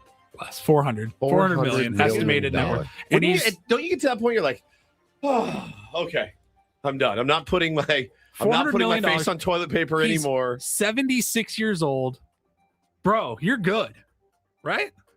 I would think so. No, they got the Avatar show. They have a biopic that's in progress. That one I would watch. I'll watch any musical biopic. That I'm into. And then they also have a cartoon coming. Okay. They're working on another documentary, and a Kiss cruise landlocked in Vegas is planned for November. Okay. Just play the Sphere. Just go play the Sphere. Do a residency. It's already at the built Sphere. for you. It's built for you. They'd be great at the Sphere, wouldn't they? They would tear it up. Speaking of bands and cartoons, just curious, since you were a music guy, but you weren't much of a cartoon guy, Gem and the Holograms. Did you ever watch that cartoon? It's about a band. Vaguely remember it. Yeah. No. Okay. Josie and the Pussycats. I was going to say, yeah. I do remember that. Yeah. What are you laughing at? Well, you will watch the Kiss cartoon, possibly. No, I'll watch the Kiss biopic. Okay, but not the cartoon. Correct. Any plans to go to the Avatar concert? No, none whatsoever. You want me to buy you a ticket for next Christmas? No, I don't want you to buy me any more concert tickets ever. The last time you bought me one, you were incredibly bad luck. So that's insane. That's an insane behavior from Kiss. But yet, you shouldn't be surprised. Polly, thank you very much. You're welcome. We'll take a quick time out. When we come back, we got some SDFC news ahead of tonight's big game at Deportivo Toluca FC down near Mexico City, involving one of SDFC's star players. We'll tell you what that is coming up after a check of traffic. More Bennett Woods on San Diego's #1 sports station, 97.3 The Fan.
Hey, player, this is all yours.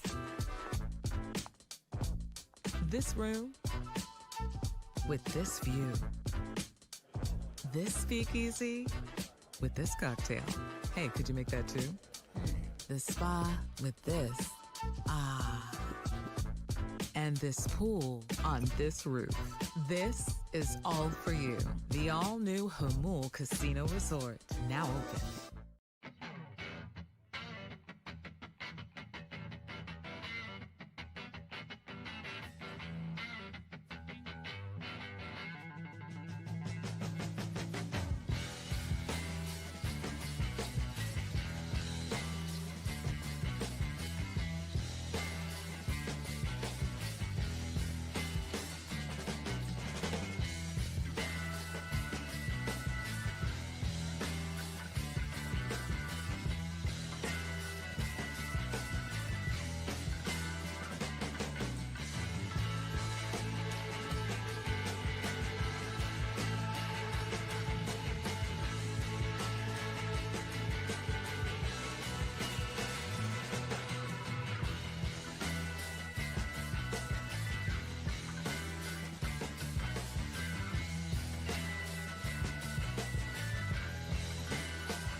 Hey, player, this is all yours. This room with this view. This speakeasy with this cocktail. Hey, could you make that too? The spa with this. Ah. And this pool on this roof. This is all for you. The all-new Hamul Casino Resort, now open.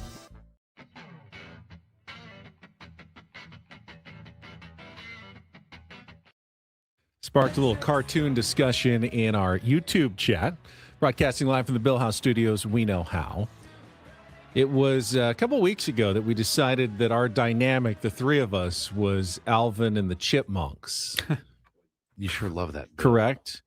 Well, now the question is, if we were the Scooby-Doo gang, who's who? And I think the answer is pretty obvious. If you want to leave for your colonoscopy now, I think you can. That's fine. That's fine with me. I think we'll just hold it down. I'm Fred, the last. Paul is the last Shaggy, 30. and you're Scoob. All right. Right? That is.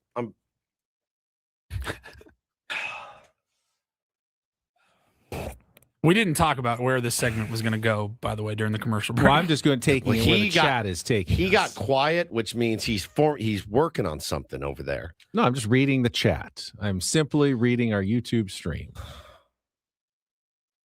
You can just, if you want to, just go early jump on your vacation. I'm All not right, taking which a Simpsons vacation. characters are we? Well, Blitz is Bart. No doubt about it. Hey, so the Three Musketeers, who are we?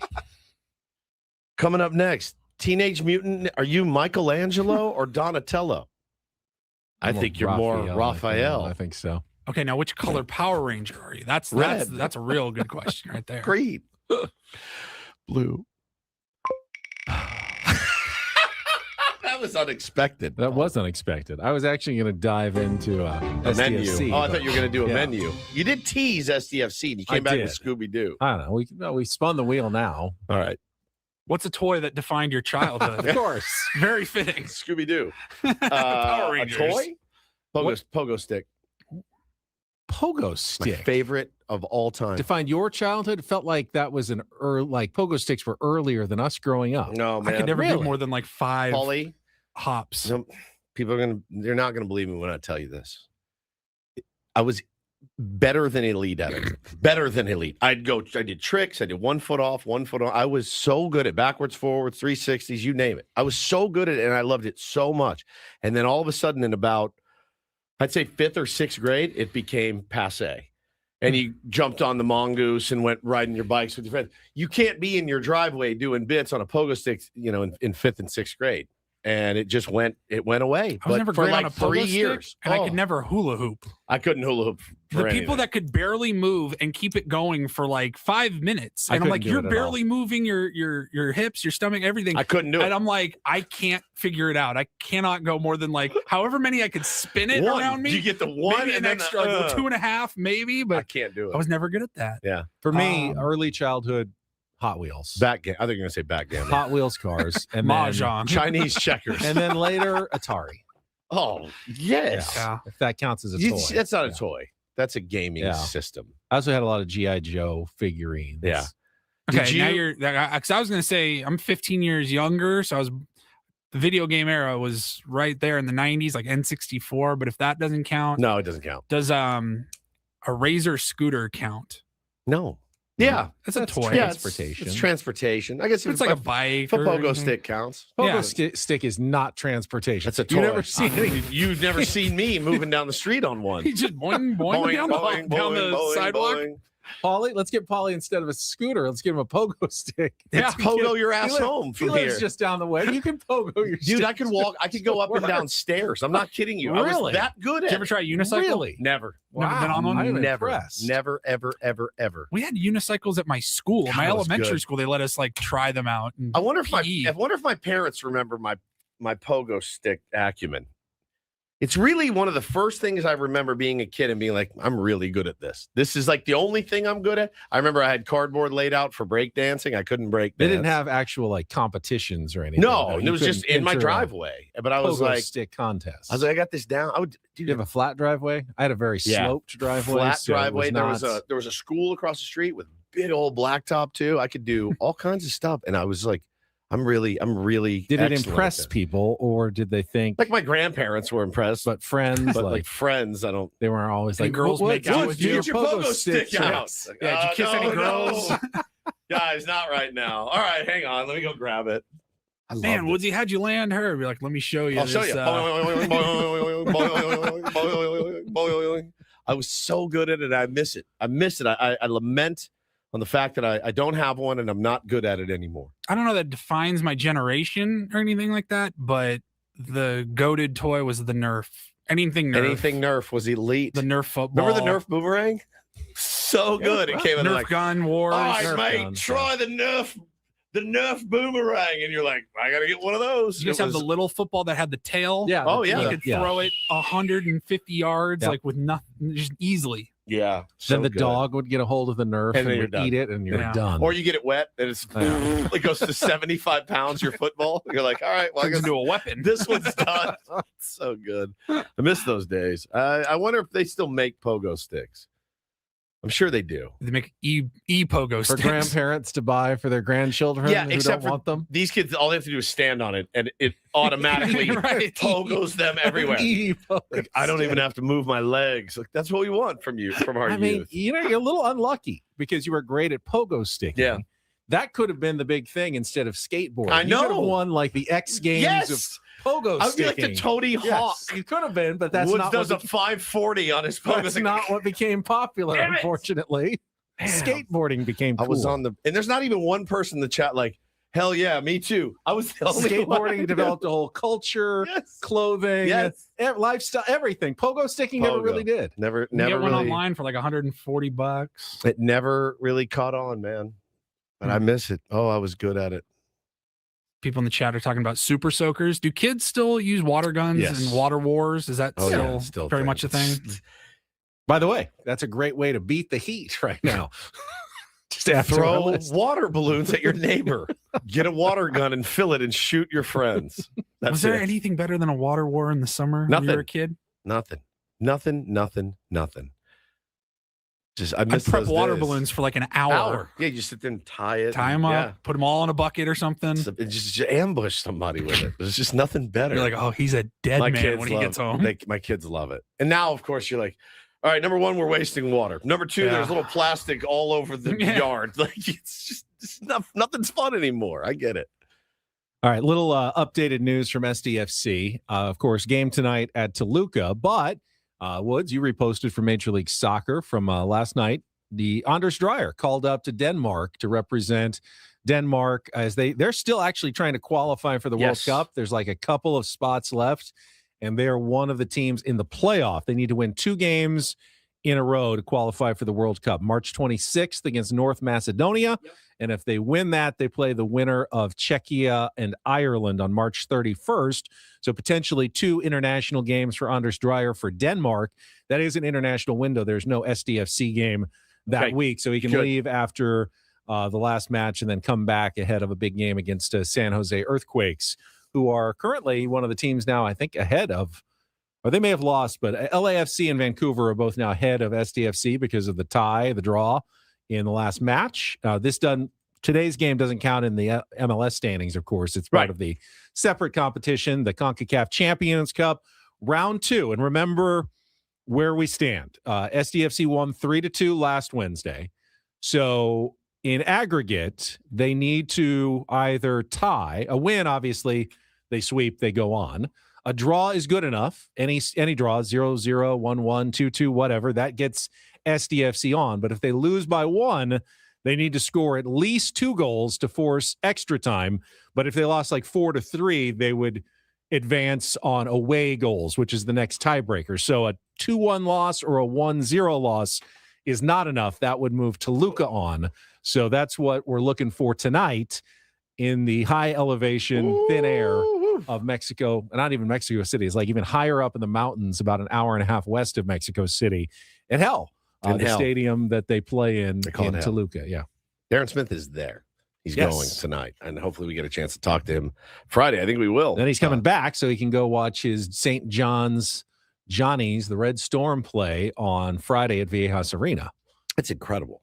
That's an incredible little run for you. Those back-to-back games or whatever, that's really, really solid sports watching from Darren Smith. And then I believe there's a home SDFC match on Sunday. So okay. Got a lot. He's got a lot to get to. We'll have a lot to update with Darren on Friday morning. All right, coming up next, what Breaking Bad characters are we do all? that, yeah. Here on Which Ben and Seinfeld Woods. character? We'll tell you next. Also, you're George. You got an by the way. update from Brian Dutcher yesterday. You're at the end of the Kramer, season and I'm Jerry. that we haven't gotten to yet. Wrap it up. Last segment of Ben and Woods coming up on San Diego's #1 sports station, 97.3 The Fan.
He just here. I'll show you a little. Just a little. Please don't. Just a little bit. What hurts on you? Nothing at all. A little bit. Nothing. Now, So let's say whatever you're about to touch is the only thing. Let's say It's gonna hurt. Right? All right, yeah. Okay. Pretend your knee hurts. Pretend your knee. It's going to in a second. Right here.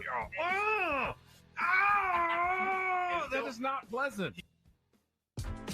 Hey, player, this is all yours. This room with this view. This speakeasy with this cocktail. Hey, could you make that too? The spa with this. And this pool on this roof. This is all for you. The all-new Hamul Casino Resort, now open.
I told you guys it'd been a little, rough going here at Odyssey for the first quarter of 2026. Not for us. We're crushing. Me personally. And not in my personal life, my professional life. Just weird things have been happening. But I just want to let everybody know, if you're watching the chat, I've been made whole by the company. Oh, look at that. Rocking your Odyssey sweatshirt. Indeed. Hoodie. Brand new. Yeah. Nice little freebie from the company. Yeah. Look at that. You look really, really good in that. I actually don't look bad in this. Yeah. It's really cozy. We have a very generic corporate logo. Yeah, we do. Little orange ball with an orange line that sort of looks like an A. Like a half an A? If you put another one there, then it would be like an A. Yeah. Yeah.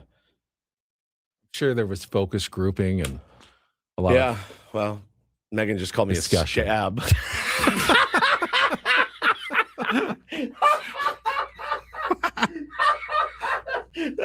Doesn't take much to buy you over. I'm back, everybody. Look at this. We did it. It is a very, I'm screaming, by the way. Scab's one of my favorite words. You scab. You scab.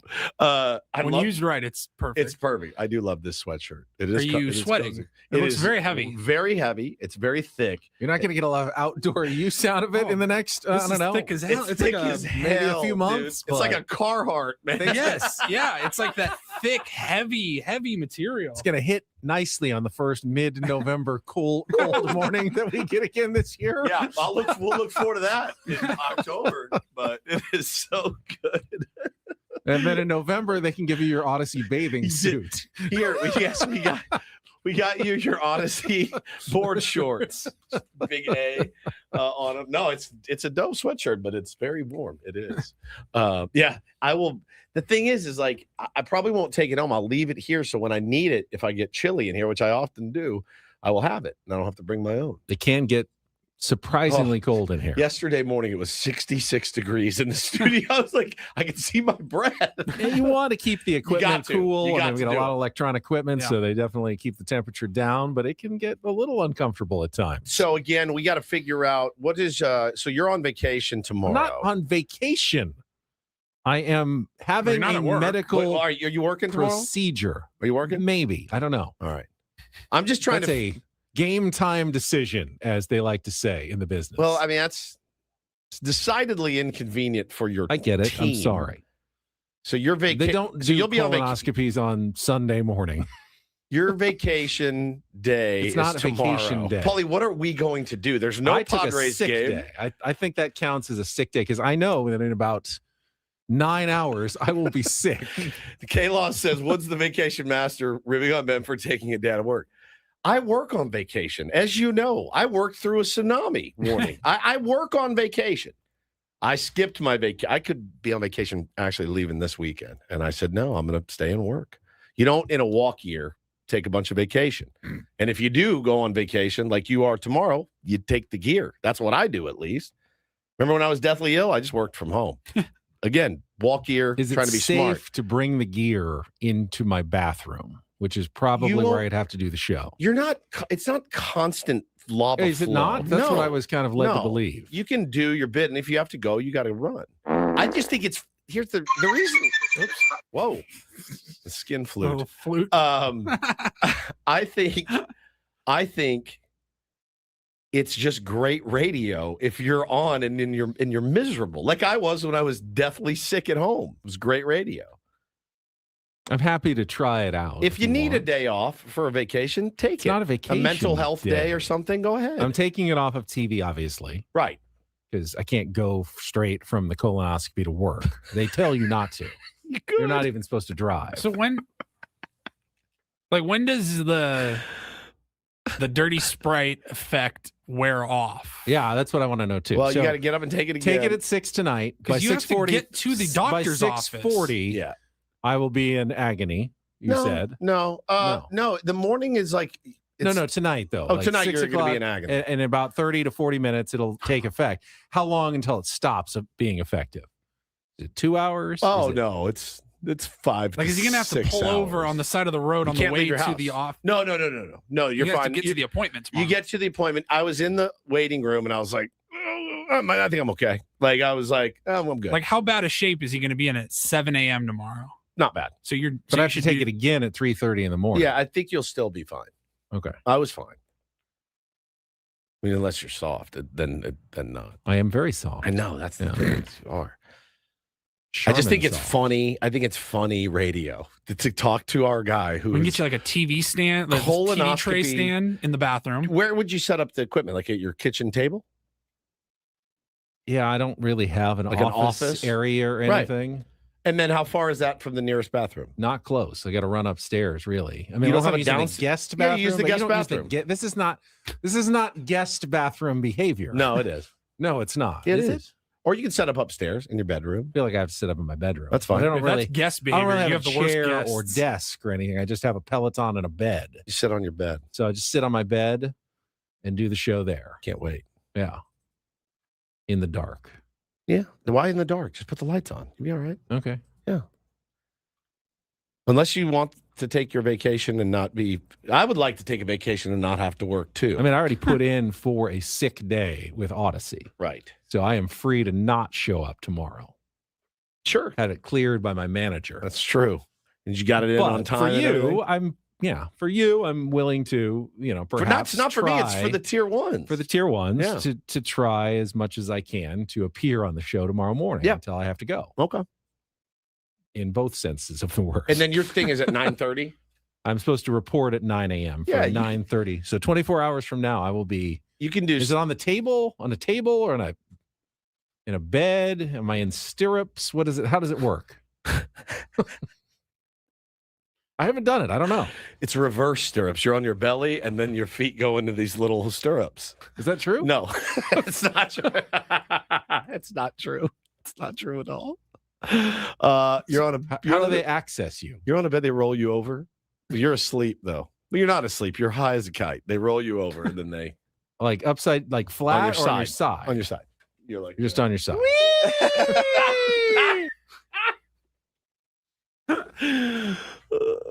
Been a lot of talk about what tomorrow's going to look like for Ben. What's it going to look like for you and me? I have no idea. No Padres game to discuss. We'll have a SDFC game that starts at 8 p.m., by the way. And some March Madness previews. What am I going to do? We will break down the first 15 to 20 minutes of the SDFC match tomorrow. We may go game by game through the Padres schedule and predict win-loss. Our hot takes for the year. Did say he's working on a yet-to-be-named guest that would be very cool, and I'd be very sorry to miss in our 9 o'clock hour. Not sorry enough if to not happens. take a vacation day. Well, not no, that I will sorry. be on the table unconscious. All right. Yeah, we are working on it. It was the old check in with me in the morning, and we'll see if I can make it happen. But it'd be great to have them back on. Yeah, that would be great. We need to check traffic one last time. Okay. And then we can wrap things up here on a Wednesday. I do have a little college basketball talk from Brian Dutcher to add to the equation here next on 97.3 The Fan. From the 855 Get Ross Traffic Center. Injured? Demand justice. Demand Jurowitz. 855GetRoss.com.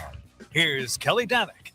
Traffic is sponsored by Valvoline Instant Oil Change. And just a quick reminder, you guys, yesterday afternoon when it was so hot, there were so many stalled vehicles on the road. So, yeah, get into Valvoline and have them check everything out for you so that doesn't wind up being you stuck on the roads in the heat.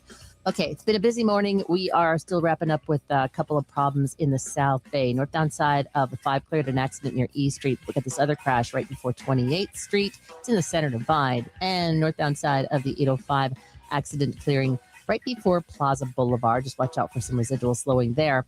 San Diego drivers, keep moving with Valvoline Instant Oil Change. Their expert technicians help keep your vehicle and everyone in it safe and road ready. Stay in your car, no appointment needed. Save at SoCalOilChange.com. Valvoline Instant Oil Change, your 15-minute drive-through oil change. I'm Kelly Danick with Ben and Wood, San Diego's #1 sports station, 97.3 The Fan. Call Get Some Better Woods here on the SDCCU fan hotline. It's not big bang banking. It is better. Did either of you see any of the comments from Dutch yesterday? Did not see any his Dutch kind comment. of end of season wrap up because they're not going to be competing in the NIT. Right. Had some interesting and pointed statements about how few non-power conference teams get in the tournament now. He says there's 4. There was only 4 in the entire country out of probably about 260 non-power conference Division I basketball teams, or even more, almost 300 probably non-power conference basketball teams. You got to be one of the best 4 now to make it. And San Diego State was 5, so they didn't get in this year, unfortunately. And he doesn't know, should he schedule better teams? They scheduled Arizona and Michigan this year. Didn't help them. Lost them Should they both. schedule worse teams? He said maybe it's better to schedule crummy quad 4 opponents and try to beat them by 30 or 40. Make sure you beat them. That's exactly right, Paulie. You lost some quad 4 games. No, you lost one. You lost one quad 3 game Quad to 3. Troy, All right, and it was fair. not a bad quad 3 They made the tournament. loss. They won their conference. They won their conference tournament. They made the tournament, but it was held against them. What kind of schools are we talking here?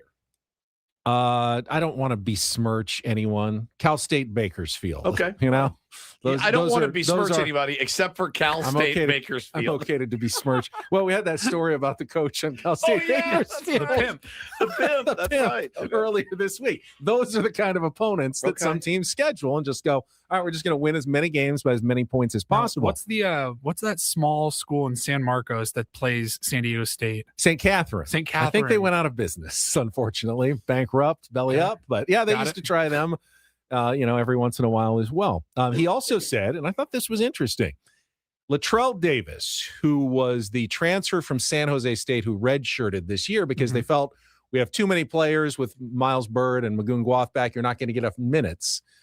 Dutch said if he had played, we would have made the NCAA tournament. He said he had everything we needed that we didn't have as a guard. And say it was a mistake, didn't know at the time. It was partly his decision as well, like not seeing a lot of rotation minutes, but had he played, he said, we would have made the NCAA tournament. Wow. I thought that was interesting.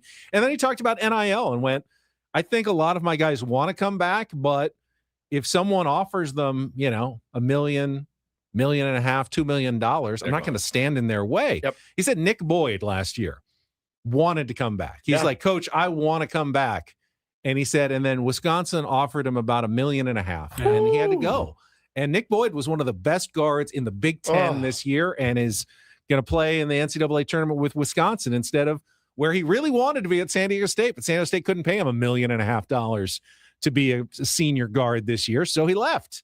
And Dutch knows that will probably happen with Miles Byrd and a couple of other players because, well, they should go and take that money if it's available to them. It's the financial component of it all is what completely changes the game. And it's hard to look at a kid and go, okay, I can stay here and make $200,000, or I can go there and make $1.5 million. What would you do in your life, in your personal life? Same job. You have the exact same job, but one guy's willing to pay you $1.5 million to do your job, and the other guy is going to pay you $200,000. You're telling me, well, I'm going to be loyal because these are the guys that hired me first.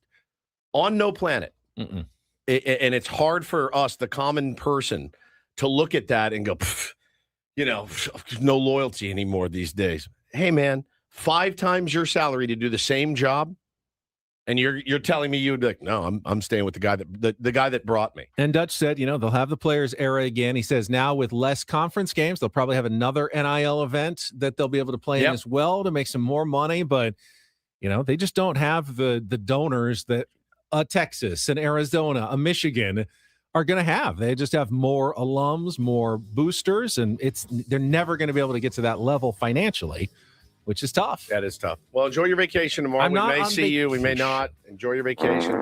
Getting high, Paulie, eating sandwiches, watching college basketball. Man. Sounds like a vacation to me. That's it for Wish us. I could do that, but I got a job to do tomorrow. Got to work, man. We'll be here. Paulie and I'll be here. Braden and Frank coming up next for Paulie Reindl, Stephen Woods. I'm Ben Higgins. Have a great rest of your Wednesday from all of us here at San Diego's #1 sports station, 97.3 The Fan. So long, everybody.